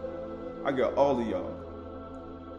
A fool takes no pleasure in understanding, but only in expressing his opinion. That's all they were doing the whole time. In what they were doing, Yahushua, they were like, it's just your opinion. When the wickedness comes, contempt comes also. That's why they were condemning Yahushua. And with dishonor, comes disgrace. That's why they kept, you dishonor me. He was like, you dishonoring me. I'm supposed to be an honored throne, sitting on my throne, on the sapphire throne. And the earth at my feet like water, and you supposed to be washing my feet and kissing my feet and weeping with tears, but all of you are what? Accusing me. And then he says, the fountain of wisdom is the bubbling brook. Actually, right here, no. It says, the words of a man's mouth are deep waters. What do you think this is? He said, in the beginning, Yahuwah created the Shamans of the earth, and the earth was without form and void, and darkness over the face of the deep. And the Ruach of Yahuwah was moving on the face of the waters. Yahuwah like water. You know, people say, Yahuwah like me. Right, it said right here, the fountain of wisdom is a bubbling brook. It's like the spring water. You ever been to a hot spring? It said it is not good to be partial to the wicked and to deprive the righteous of justice, the judgment. That's what they did. We take Barabbas. Yahushua, we don't want you. A fool's lips walk into a fight. And then what Yahushua was? He was a fool. He's like a fool. He went after the adulterer like a fool. And then guess what? The disciples were fighting against the chief priests. He walked right into a fight. And his mouth invites a beating. And then they beat him after that. They took him to Pilate and they beat him. He walked right into a beating. A fool's mouth is his ruin, and his lips are a snare to his soul. He said, let the table be made a snare. He said, I literally set a trap for you. All the people of Yasharal, I laid a trap for you. And guess what happened? You caught in it. By what they were saying, they were denying him 3 times. Koph was caught in it. He was full and he denied him 8 over 2 times. Satan was all in him. And he was trapped in it. He was trapped in his words. The people were trapped in their words. Pilate was trapped in his words. Herod was trapped in his words. Caiaphas was trapped in his words. Everybody was trapped. Even the disciples who said they all repeated what Koph said, and they were trapped. And they left. Everybody was trapped. And get what it says. The words of a whisperer are like delicious morsels. They go down to the innermost parts of the body. Whosoever is slack in his work is a brother of him who destroys. He said, so why he said all of that? You know, you ask yourself, why does he say all of this? Why does he say all of this? Because everybody talks. You know how people say, everybody talks and says things. But then you have to ask yourself, what am I ensnared in? Because that's the whole point. That's the whole point, right? So this is the book of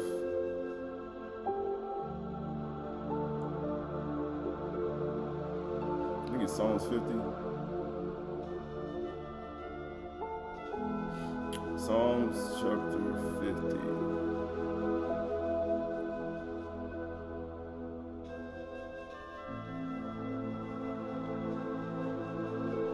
This is Psalm chapter 12, verse 1. This is Psalm chapter 12, verse 1. We almost finished up. We're doing this. Save, O Yahuwah, save Yahuwah. Psalm chapter 12, verse 1. Sorry. Psalm chapter 12, verse 1.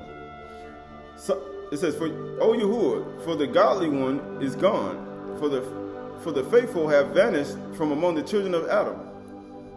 Everyone utters lies to his neighbor. With flattering lips, smooth speech, a double heart, they speak. They say one thing, and then when it actually comes, they won't fulfill it. May Yahuwah cut off the flattering lips and the tongue that makes great boasts. You know what Qahalath was doing? Man, after he figured that thing out, he said, man, I'm evil.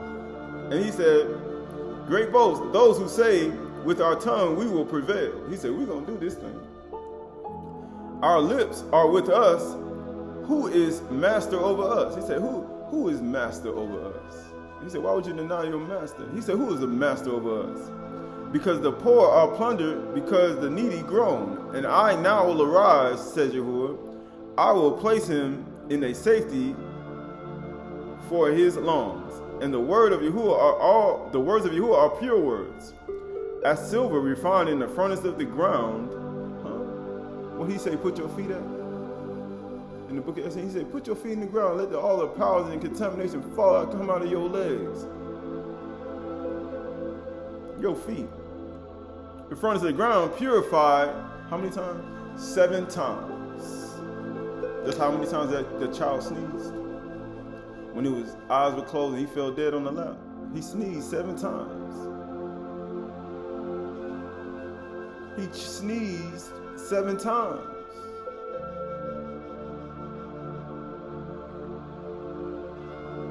It says, you, O Yahuwah, will keep them. You will guard us from this generation forever. Why?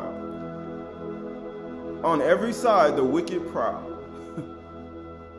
Because they hunting you. As violence is exalted among the children of men.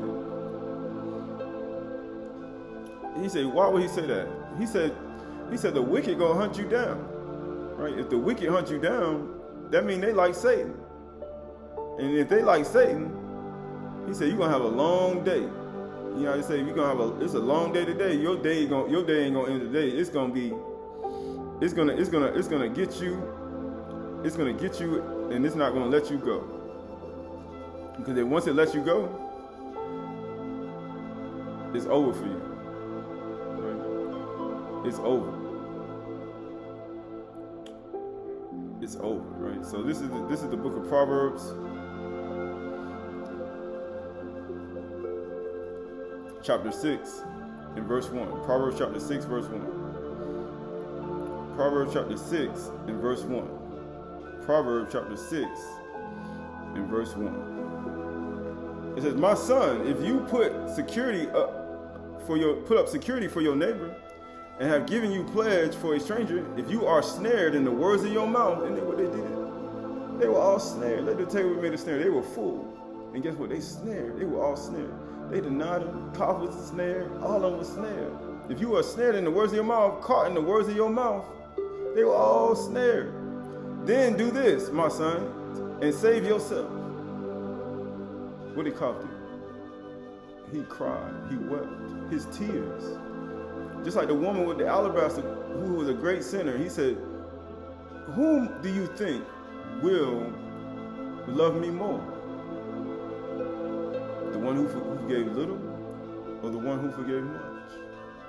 The one who forgave much. He said, see this woman? She has not stopped to give me a kiss. Matter of fact, she's been washing my feet with her tears and her hair. And guess what, Kaf? Peter, Pilate, Herod, Caiaphas, Yasharal, Yehuda, and all the going and all the sins that are done on the earth. You know what he says? He said she worthy. She an unworthy woman. But he said, being that she had all these fruits and loved much, her sins are forgiven. You say, why you need to wash somebody's feet during Pasach? He's like, that's an atonement for your soul. That's going to forgive you of your sins. That's going to cleanse you. And then if you, often as you do it, not only eating bread and some wine, eating some food, but he said that often as you do this, you remember his death and suffering till he comes. That's why he said, if you understand this, he said, go and do it. As often as you do it, you remember his death and suffering. He poured oil on his head. She did a whole bunch of stuff before his death. He said, as often as you do this, you will remember Baqar. But he said, if you are ensnared in your mouth, caught in the words of your mouth, then do this, my son, and save yourself, for you have come into the hand of your neighbor. He said, you come right into the hand of your neighbor. Because Yahushua said, I am the son of Yahuwah. He said, I'm going to destroy this temple in one day, and I'll build it back in 3 days. He was ensnared in his mouth. So they thought, but they were ensnared. He said, go hasten and plead urgently with your neighbor. He said, how Yahushua going to plead with people? Give your eyes no sleep. Did Yahushua go to sleep? He didn't go to sleep that whole night. He didn't even go to sleep when he woke up. You know, he woke up, he still was awake. He prayed all night in the night watch. He got up in the morning. And people say, I'm like Yahushua. I'll be like, you a liar. And then he got up. Then they accused him. And he was ensnared in his mind. And guess what? Give your eyes no sleep and your eyelids no slumber. So he said, give your eyelids no slumber. Save yourself like a gazelle from the hand of the hunter. He didn't even do that. Like a bird from the hand of a fowler. And then what the adulterous woman does? And it says, go to the ant, O sluggard. Consider her ways and be wise, without having any chief ruler, officer or ruler. And then they give Yahushua over to the chief priests and the officers and the rulers. He had that. And guess what? She prepares her bread in the summer and gathers food in the harvest. How long will you lie there, O sluggard? Go ahead and take your rest. Kaf and all his disciples, go ahead and take your rest. You know what he says? When will you arise from your sleep? He said, when y'all gonna get up and pray? He said, rise and pray that you enter not into temptation. That's what Yahushua said. A little sleep and a little slumber and a little folding of hands to rest, and poverty will come upon you like a robber. He's gonna come in and take everything out of your house. That's what we read in the essay. Satan coming to take everything. He's gonna take your sickness from your body. He's gonna take your nutrients. He's gonna take your body. He's gonna take all your prayer. He's gonna take your prayer mind. He's gonna take your life. He's gonna take the bar out of your mind. He's gonna take the seeds. He's gonna take the desire to do it, your duty. He's gonna take everything from you. He's gonna take your money, your fame. He's gonna come in your natural life. Take everything out of your life. Take everything and rip you of all your melanin, your thoughts. He's gonna take your health. He's gonna move everything. That's what he's gonna do. He said, you better get up and want like an armed man. He's gonna take everything. He said, lay up your treasures not here on earth. A worthless person and a wicked man goes about with crooked speech. They were all ensnared. Winks with the eyes, signals with his feet, signals with his what? His regard, his feet. That's why he said, when you wash, he said, if you wash your whole body, the only thing you need to wash is your feet, and you'll be clean. Because when Yahushua was taken, God followed him from afar. You get what it says? Points with his finger, that's what they did to him. And then what? With perverted heart, devises evil, continually sowing discord.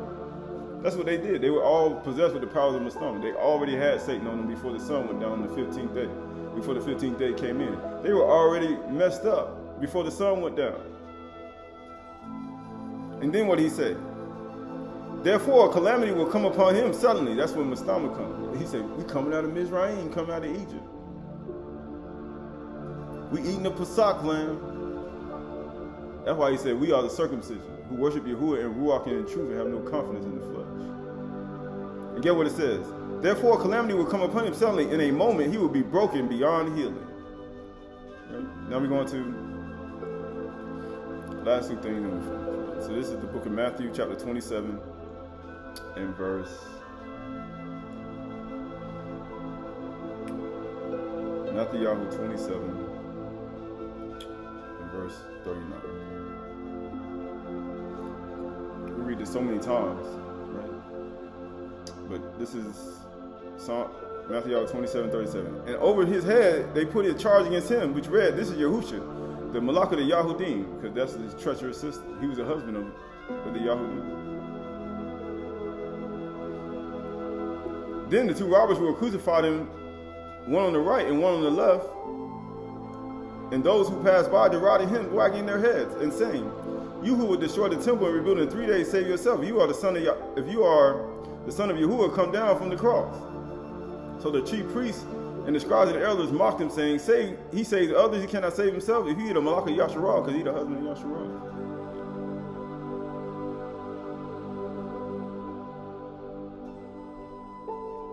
He the husband of Yasharal. If he the husband of Yasharal, what did he say? Let him come down from the cross, and we will believe in him. He trusted in Yahuwah. Let Yahuwah deliver him now, if he would desires him. For he said, I am the son of Yahuwah. And the two robbers crucified him also in the same way. He said they all crucified him in the same way.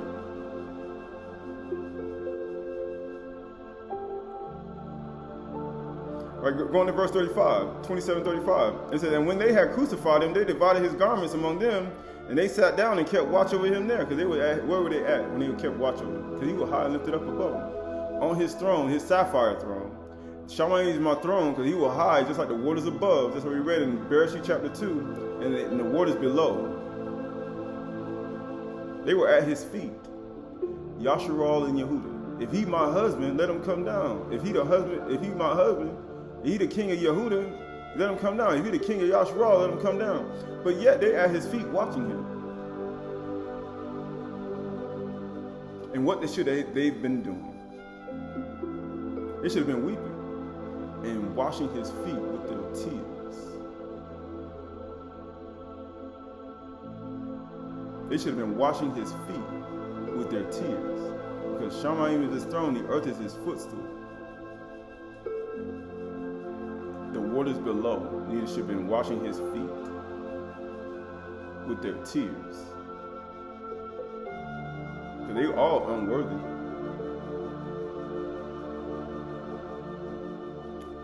They all unworthy,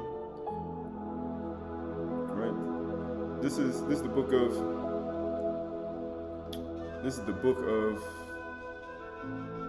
Revelations. The book of Revelations, chapter 17, Hazum, chapter 17. Revelations, Hazum, chapter 17, verse 1. Then one of the seven Malachim who had the seven bowls came and said to me, "Give me 7 bowls. Give me 7 bowls that come out on the manure with the one pipe. You know, the one pipe that with the pipes, the 7 pipes with the 7 bowls, with the one big bowl at the top in the Zechariah, with the stone, every stone with 7 eyes." And get what it says. And the 7 bowls came and said to me, with the 7 bowls and came and said to me, "Come, I will show you the judgment of the great prostitute." Or you mean that old treacherous sister Yehuda and Yasharal?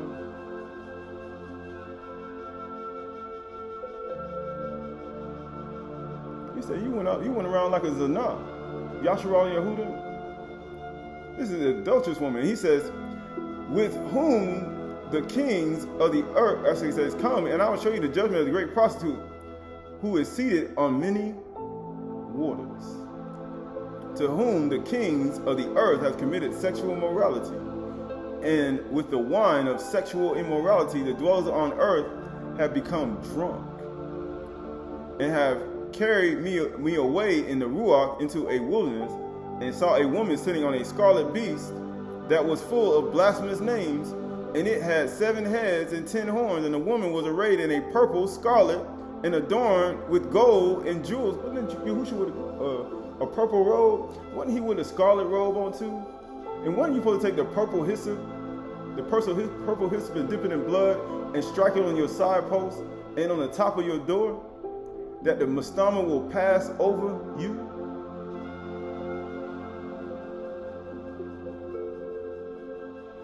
But guess what the Zanan did? Guess what Yashar and Yehuda did? And you know what Yahushua, you know where he was sitting at? He was sitting on many waters, right above him. He said, "How you know that?" He said, "How you know that?" Verse 17-15. The Malachi said to me, "The waters that you saw, you know, the waters below, where the prostitute is seated, are the peoples and multitudes and nations and tongues." They ensnared in their tongues and languages. He said that's where she sat at. That's where Yahushua was sitting at. Shamayim is his throne, the earth is his footstool. Because you know why they're at the feet when the water's at his feet? Because they're supposed to be washing their feet, washing his feet with their tears. But they don't care about his sapphire throne and his son sitting in his right hand. And they don't care that he has a human resemblance. And he said, Adam, sitting on his throne. And they're not going to wash his feet. Yashar and Yehuda ain't going to wash his feet.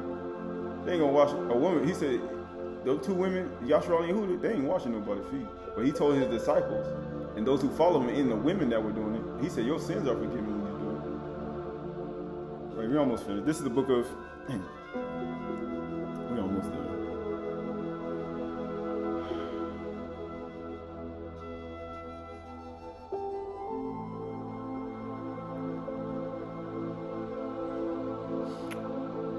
This is Matthew chapter 27:61. Actually, 27, 27 is 45. 27:45. Now from the 6th hour there was darkness over the land until the 9th hour. Because they all sitting at his feet. Because you know what happens? There was darkness over the land until the 9th hour. Right? Now from the 6th hour there was darkness over the land to the 9th hour, which means the sun was up from the 3rd hour to the 6th hour. Which means it was light and then it became darkness, symbolizing the beginning of another day. So it went from light to darkness. It went from the 14th day to the 15th day. Because it was the 14th day when the sun was up. But when the sun went down at noon, it turned into nighttime. Right there in the middle of the day. It went from the 14th day to the 15th day, right on the same day. And what did he do during this time from the 14th day to the 15th day? There was darkness over the land until the 9th hour. He just turned it from the 14th day to the 15th day. Because the 15th day begins at night. And guess what he did? And about the 9th hour, Yahushua cried out with a loud voice, saying, Aliyah, Aliyah, lama sabachthani, ma Elohim, why Elohim, why hast thou forsaken me? He said, how Yahushua going to redeem us and bring out Mizraim before the 15th day comes in when we were brought out of the Mizraim? How that's going to happen? And he says, that is, my Elohim, why hast thou forsaken me? And some of the bystanders hearing it, saying, this man calleth for Eliyahu. He said, it went darkness from the 6th to the 9th hour. He said, how do you know, right, that he did all of that? He said, how do you know he brought us out of Mizraim during that time? Right? Right, so this is the book of Exodus. We're almost there. Come on. The book of Exodus. Book of Exodus chapter 10 and verse 21. And Yahuwah said to Moshe, stretch out your hand over toward Shamayim, that there may be darkness over the land of Mizraim, a darkness that should be felt. So Moshe stretched out his hand toward Shamayim, and there was darkness over the land for 3 days. It was darkness over the land for 3 days. It was darkness over the land from the 6th to the 9th hour. That's 3 hours.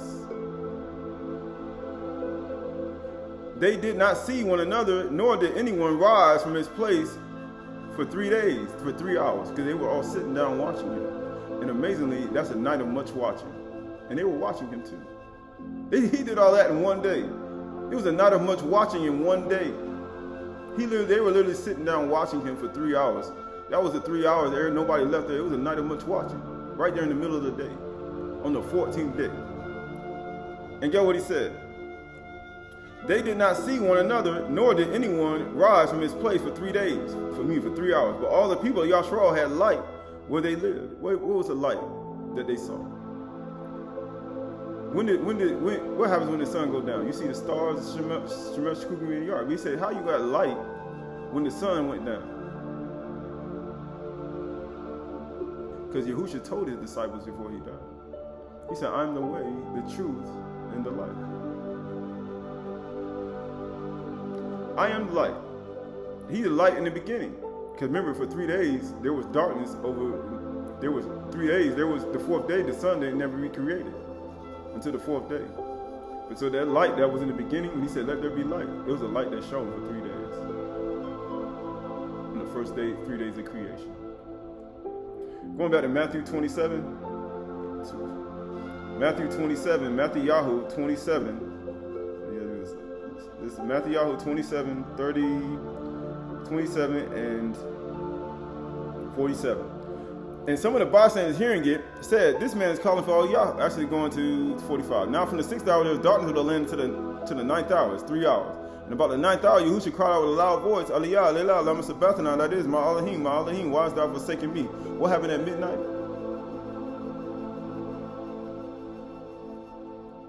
What happened at midnight? There was a cry made in Mizraim. And the firstborn of male animal and male human died.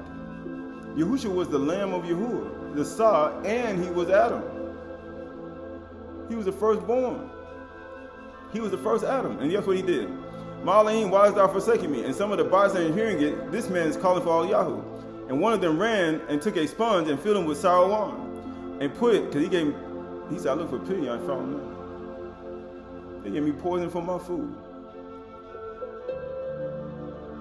And get what he said, and gave him to drink. But some of the bystanders hearing it waited to see whether Yahweh will save him, right? So this is the book of Enoch. This is the book of Hanuk, chapter 72. I believe so.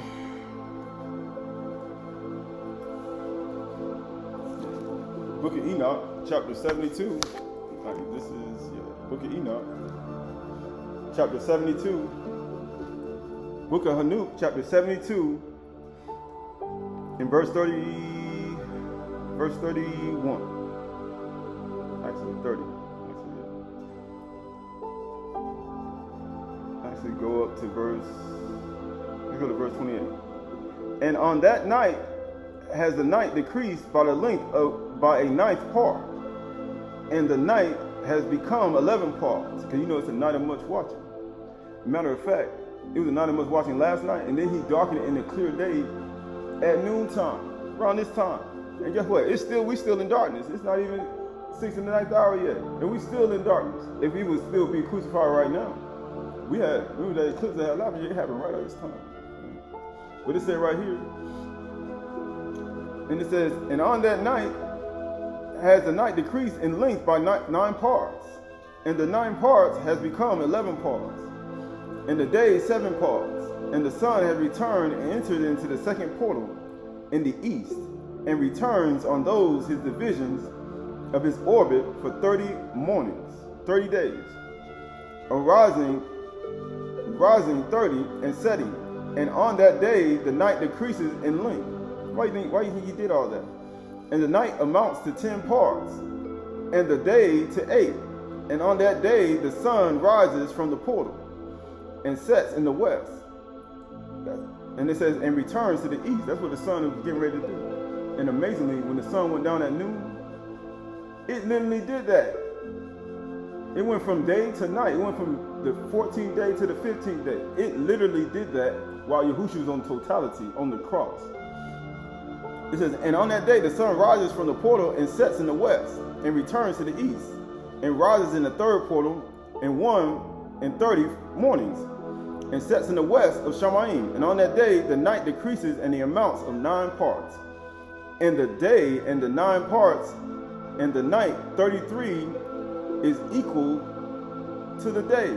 And the year is exactly as it is. It was equal to the day. And the night 33 is equal to the day. When Yahushua, when he was crucified at the 3rd hour, 3rd to the 6th hour, then the sun went down at the 5th hour, going to the 6th hour, to the 9th hour. And it was showing you equal day and equal night. And how old was Yahushua? As it was supposed. He said David was, he said he was 33. But it says, and night 33 is equal to the day and the year, and exactly as it is, exactly as to its days, 364 days. That equals to 13. That's what his name equals to. Yahushua Mashiach. His name equals to 13. 364. 3 plus 6 plus 4 equals 13. And Yahushua's name equals to 13. And the length of the day and the night and the shortness of the day, and then he shortened the day. The sun came up and then he shortened it. And the night arises from the course. Then the night arises from its course, and it came. Of the sun, these distinctions are made. So it comes that its course becomes, I'm sorry. I said 33, but they hit verse 33. But notice how they have that verse 33 on. Here we go. That was just very interesting.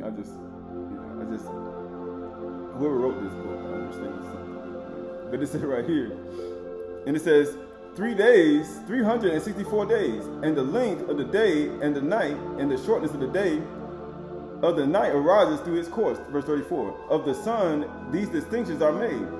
They are separated, so it comes that its course becomes daily longer. That its course becomes daily longer. That's what we're going towards. That's when Yahushua he died during the summertime, when the sun was going to the longest day. We're in the summertime, and now we're going to the longest day. And its course nightly shorter. He was literally showing you the longest day and longest night all at the same time.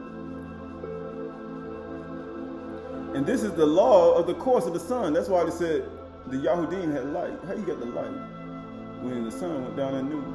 How you still got the sun when the sun goes down and cuts it into Qahalath and makes it equal day and equal night? And then the sun going to the longest day and the longest night at the same time.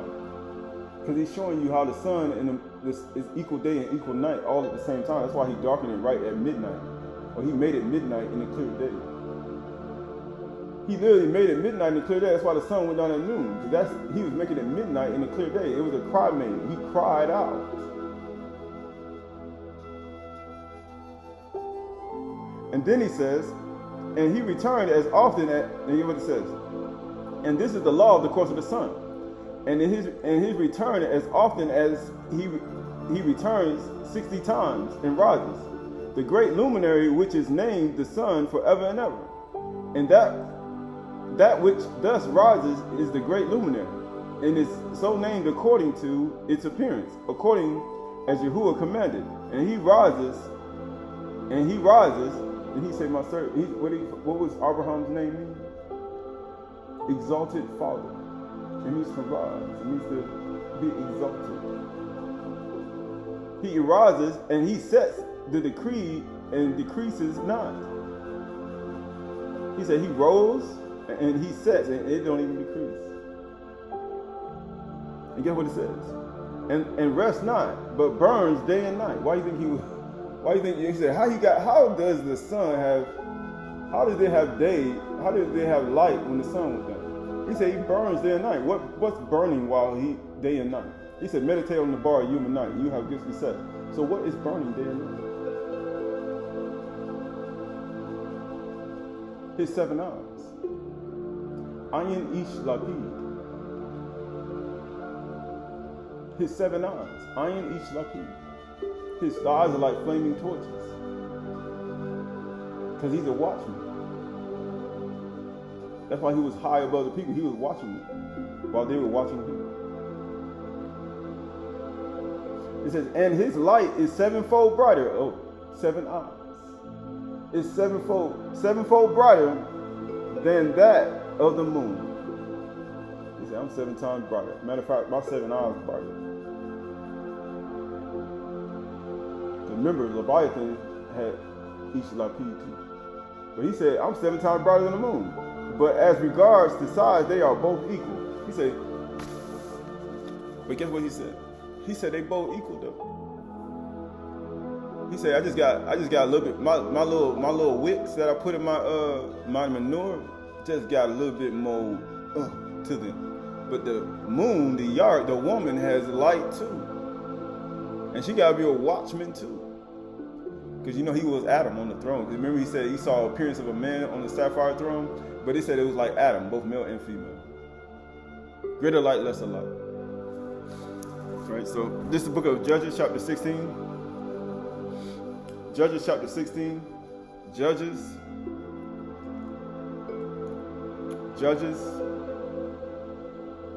Book of Judges. Judges chapter 16 and verse 1. Judges chapter 16 verse 1. And Samson went to Gaza, and there he saw a prostitute. He saw Zanah. And then when Yahushua went. And get what he did. And he went into her. And the Gazites were told, Samson has come here. And they stumbled, and they surrounded the place and set an ambush for him all night, because there's not much watching. And at the gate of the city, and they kept quiet all night. Because that's what they be doing. That's what Satan be doing. But that's what happens when you put yourself in a situation like this. But it says right here, saying, let us wait till the light of the morning. Don't leave nothing. What do you mean the light in the morning? Because you weren't supposed to leave it until the morning. He said you're supposed to kill it and slay it between the suns. You're supposed to slay the lamb in between the suns. They waited all night. And you know what they did? And waited till the morning, and then we will kill him. That's what you're supposed to do to the lamb. You're supposed to, remember they came and got Yahushua that night. That's why we remember his death and suffering last night. And then he said when the sun rose, they went to go and crucify him. And they went to crucify him, and we will kill him. But Samson lay till midnight. And then what happened? And at midnight he arose and took the door of the gate of the city and the 2 posts. That's why Yahushua was in between 2 thieves. Of the 2 posts, equal day and equal night. Because the only way you're going to have equal day and equal night, you got to have something in the middle. And pulled them up, bar and all, and put them on these shoulders and carried them up to the hill that is in front of Carbon. He did all that at midnight. He did all that at midnight. And he carried a door. And amazingly, what's the 4th letter of the alphabet? Door, entranceway, portal, Mishkan. What else? Tent door. The Daleth. And he took a door and he put it up there.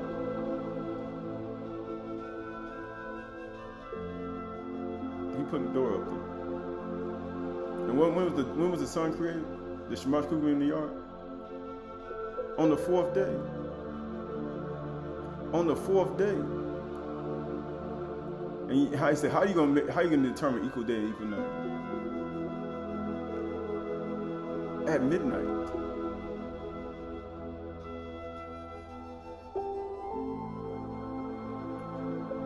That's how you're gonna make a determination. Because he said, Baqar are the servants. If it say he come in the second watch or the third watch, Baqar are those servants whom he finds so awake when he comes. You know, when equal day and equal night comes. Baqar are the servants. Why do you think Yahushua had them people awake? Right there in the middle of the night, he made it midnight and a clear day. Because he was sending a barak on them. He was blessing them. Even though they didn't know what they were doing, they kept watch over him that night. But he was sending a barak for those people sitting down watching him unworthily and crucifying him. And he literally gave a barak to them while they were literally crucifying him. Then he just made them barak just by sitting there. He said, you see, right here, I just baraked it. I just made it dark from the 6th to the 9th hour. Matter of fact, I just made it second watch for you. And I allowed you to be awake right there in that clear day. And I allowed you to watch. And even though you never washed my feet, and even though you didn't wet my feet with tears, even that being at my throne and being judged by me, he said that your sins are forgiven. He said your sins are forgiven. Because you stayed and you sat there and you watched. He forgave our sins just like that. And people say, why would I continue every morning and week? He's like, man, the man just gave you a barak and you don't even deserve it. He made it the second and third watch right there in the middle of the day. And allowed you to sit there and watch him. And he found you awake. And he said, Baqar are you? When he comes and finds you doing it. He did that in a clear day. And we don't even deserve it. Don't even deserve it. This is the last thing. This is the book of Matthew. Matthew Yahoo chapter 27. Matthew Yahoo chapter 27. Matthew Yahoo 27.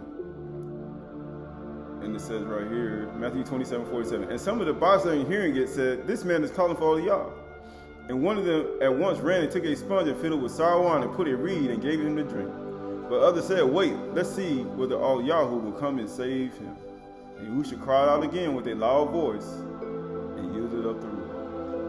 He cried out again. You know why he cried out again? Because he separated the waters from the waters. The waters above from the waters below. And it was evening, because he made it evening, and then it was darkness when it went to the 9th hour. He made evening, and then he went right back to morning. And the sun came right back up the second day.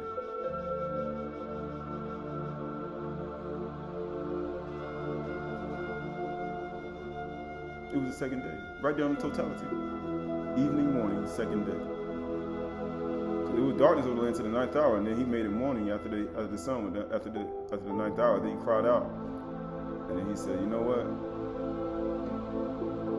Second day." Right, and here we go. This book of Luke 9 chapter 19. This is the last thing that Luke 9 chapter 19. I promise this is the last thing. I can keep going. It says this is book Luke 9 chapter 19. Luke 9 chapter 19. Verse 28. And after this, Yahushua, knowing that all had finished, said, to fulfill the scripture, I thirst. A jar of sour wine stood there. So they put a sponge full of sour wine in a hyssop branch and held it to his mouth. Then Yahushua had received the sour wine. He said, it is finished. He said, I did it. And he bowed his head and gave it the ruach. He said, I'm done. He took a bow. He gave you a barak. Just like a person at a performance. And he just gave you a barak. And he bowed his head to you. He bowed his head to his bride, Yashral and Yehuda. And he gave up the ruach. And he died for you. Not only for you, because he said, though the children of Yashral be as the sand of the sea, the book of Job said, my sins, if I could count all my vexation, it'd be heavier than the sand of the sea. He not only did it for that, but us, but also, as the Pseudepigrapha said, he did it for the sins of the whole earth and all the sins on the earth. He made an atonement for all the sins of the earth. Verse 31. Since it was a day of preparation, that's what today is. that the body should not remain on the cross on the Shabbat, because the first day of unleavened bread is coming in when the sun goes down. And he said, what type of mindset should one have right now? Because that's what we're trying to put ourselves in when it comes to him. That the body should not remain on the cross on the Shabbat, for it is a high day. The Yahudim asked Pilate for the legs that he might be, asked Pilate that their legs might be broken and that they might be taken away. So the soldiers came and broke his legs, both the legs of the first and of the other who had been crucified with him. But when they came to Yahusha, they saw that he was dead already. And it says, and they did not break his legs, but one of the soldiers pierced his side with a spear, and at once came out blood and water. That's what the adulterous woman does in the book of Proverbs. Marshall, he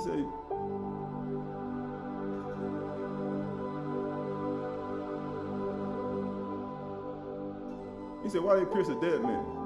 And you know how you stand over a dead body. You ever seen the movies? A man stands over a dead body and he see the person dead, and he just shoot him again. Right? But who did he shoot? You know how they say, who did he shoot to make sure they were dead? Because Yahushua was already dead. Who did they shoot to make sure they were dead?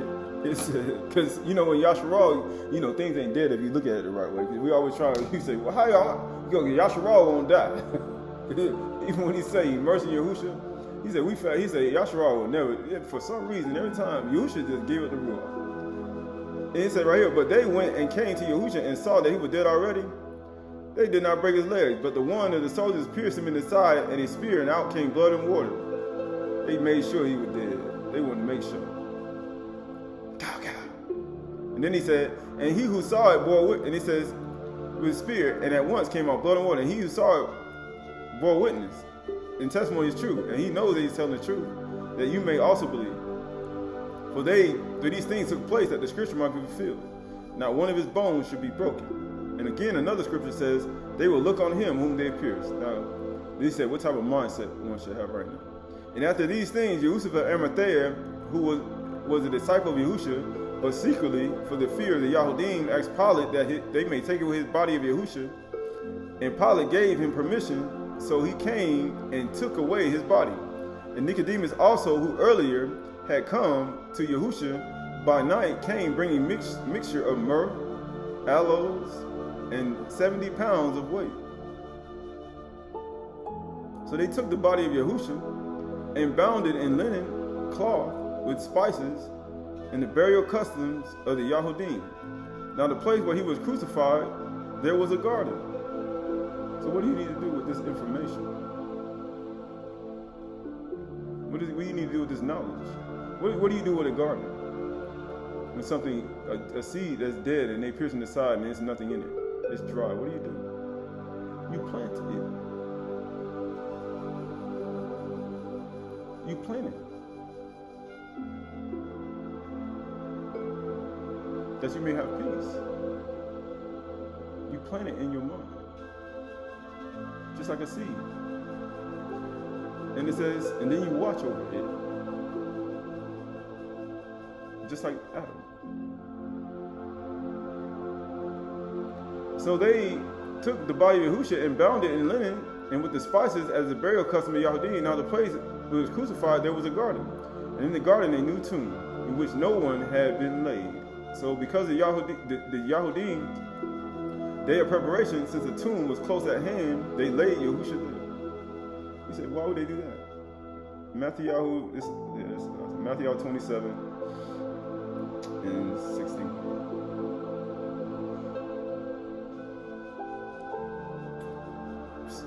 And when it was evening, there came a rich man of Arimathea named Yusuf, who was a disciple of Yahushua. He went to Pilate and asked for the body of Yahushua.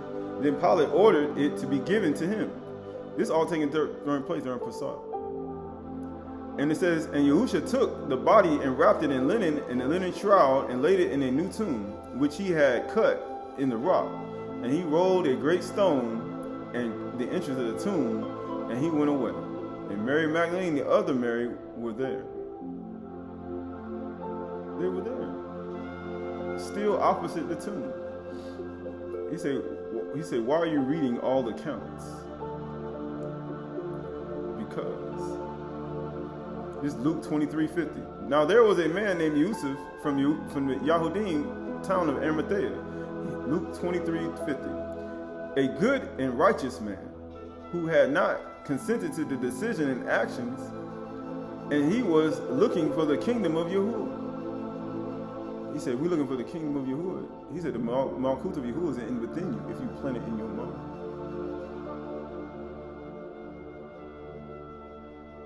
If you plant this in your mind.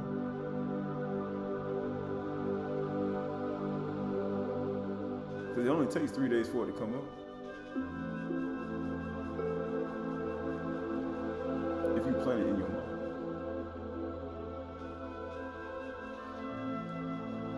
Right? Because remember what happens after 3 days in creation?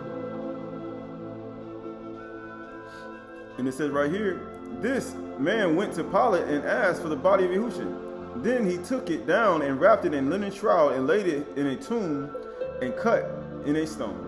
And there went where no one had ever been laid. And it was the day of preparation. And the Shabbat was the beginning. It was beginning. Right now.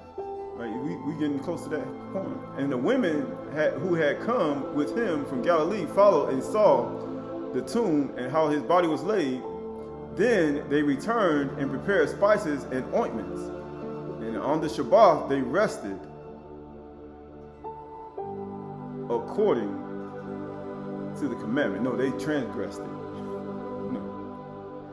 What commandment? Leviticus chapter 23. What commandment? Leviticus chapter 23 and verse 4.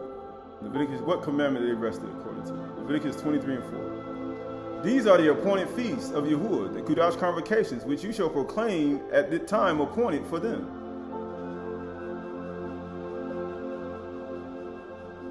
14 days from the sun being equal. But Yahushua did it in 1 day, but 14 days. It says, in the first month of the 14th day of the month at twilight is the Yahuwah's Passover. And on the 15th day of that same month is the feast of unleavened bread. That's why, because the Shabbat was coming in. Everybody did Pasach. But they all were ensnared. But Yahushua said, I give you Barak, even though you don't deserve it. And he said, the bread, it says, unleavened bread of Yahuwah. And for 7 days you shall eat unleavened bread. On the first day you shall have a Qahalath convocation. You shall do no ordinary work. Why? Because it was Shabbat of rest. They rested according to the commandment.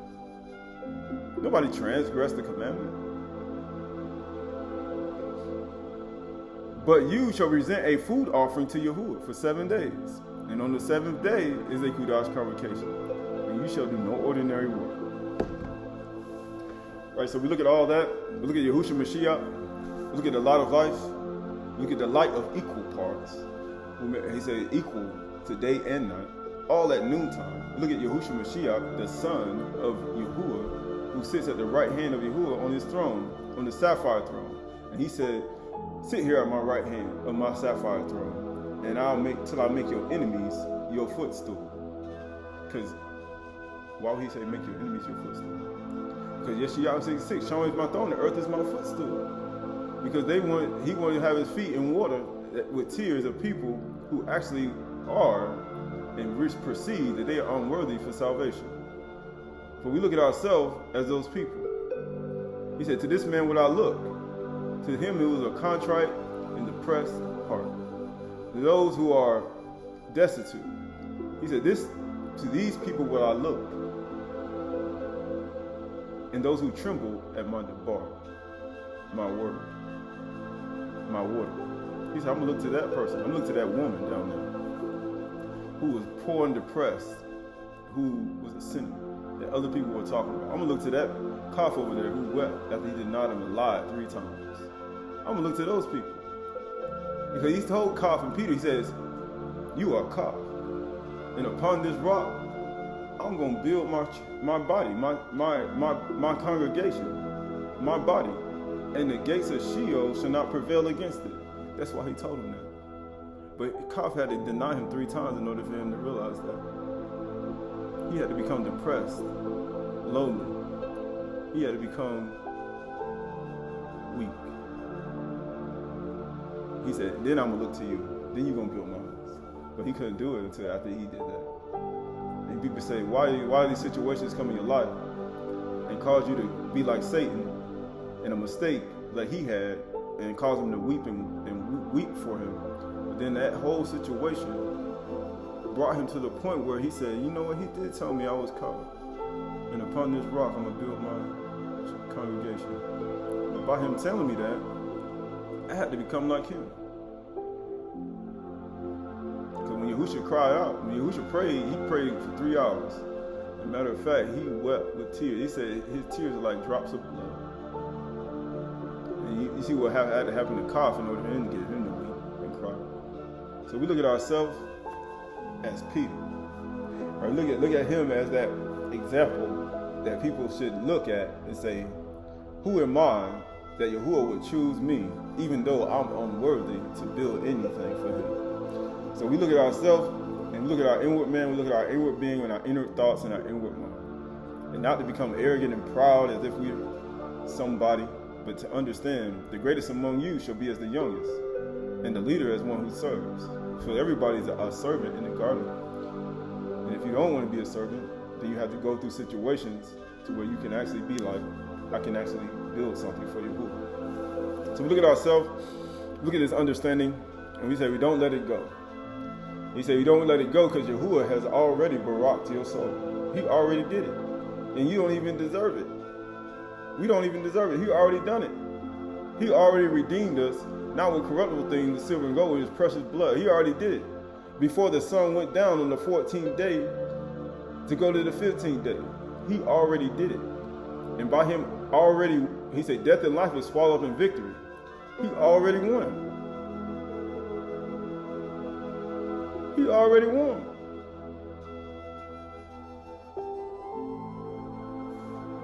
He already did it. So how can one not understand so great salvation that's been ministered unto us? He said, for an entrance way has been ministered unto us. Even as the sun comes out of the portal and goes down in the portal. And entrance ways have been ministered unto them since the fixed order of the world. Yahuwah has fixed salvation for us in our heart and our mind. So we look at ourselves, we look at our inward man, as we go towards, how you say, the first day of Chag Matzah, is set for 7 days, eat Chag Matzah, to remove leaven out of your house, knowing that leaven was already removed before you even started. Knowing that belief in Yahushua Mashiach and the belief of his name and the understanding of his knowledge and understanding is salvation itself. For he said, don't forget it, what I have done. He said, as soon as you forget, then you will deny him again. And then guess what? He said, I gave you Baqar, even though you denied me. And you still can build something. So all this is a perpetual life and perpetual understanding. And through that love and compassion that he extended to us, we should no longer walk according to our old way, and the old way is of the flesh. He said, nor are the ways of the flesh, but according to the Ruach man. Kindness, ahab, joy, peace, patience, meekness, temperance, samuna, self-control. And knowing that self-control will allow you to eat more than 2 or 3 times a day, and you will never deny him. And the powers of Satan will never take over, and you'll never be full and deny him over and over again. And then once you empty your body and empty your life and allow your seeds to be planted, you will now be redeemed in your mind. And you'll be grow up like a righteous palm tree, be able to be planted by rivers of living water, maybe by the seashore. And by the seashore, maybe your coconuts may grow, and then you'll be able to drink some living water. Right? So as we move forward in life, and we move forward today, we move forward in the love of Mashiach Yahushua. And just like he said, he said, Baqar are they who hunger and thirst after righteousness. Baqar are the poor in Ruach, for they shall be filled. He said, feed me with food that's convenient for me. And Baqar are the meek, for they shall inherit the earth. The meek shall inherit the earth.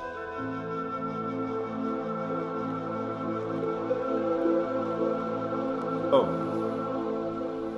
just so I won't forget, all of you who can now 1, 2, 24 to 28. let what you heard from the beginning abide in you. And if what you heard from the beginning abides in you, then you too will be in the Father, the life of the house, the Abyb, and the Son, the strength of the house. And this is the promise he has made to us, eternal life. And get what he says, I write these things about those who are trying to deceive you. Why? But the anointing that you receive from him abides in you, and you have no need that anyone should teach you. But as his anointing teaches you about everything, and is true, and is no lie, just as it has taught you, abide in him. And now, little children, abide in him, so that when he appears, we may have confidence and not shrink from him in shame at his coming. So we look at ourselves, and we look at our life, and we understand that he's going to beautify the meek with salvation. The meek, the kind ones, the woman that was at the feet. She showed so much kindness and she loved most. The kind ones, he will beautify with salvation. Your sins are forgiven.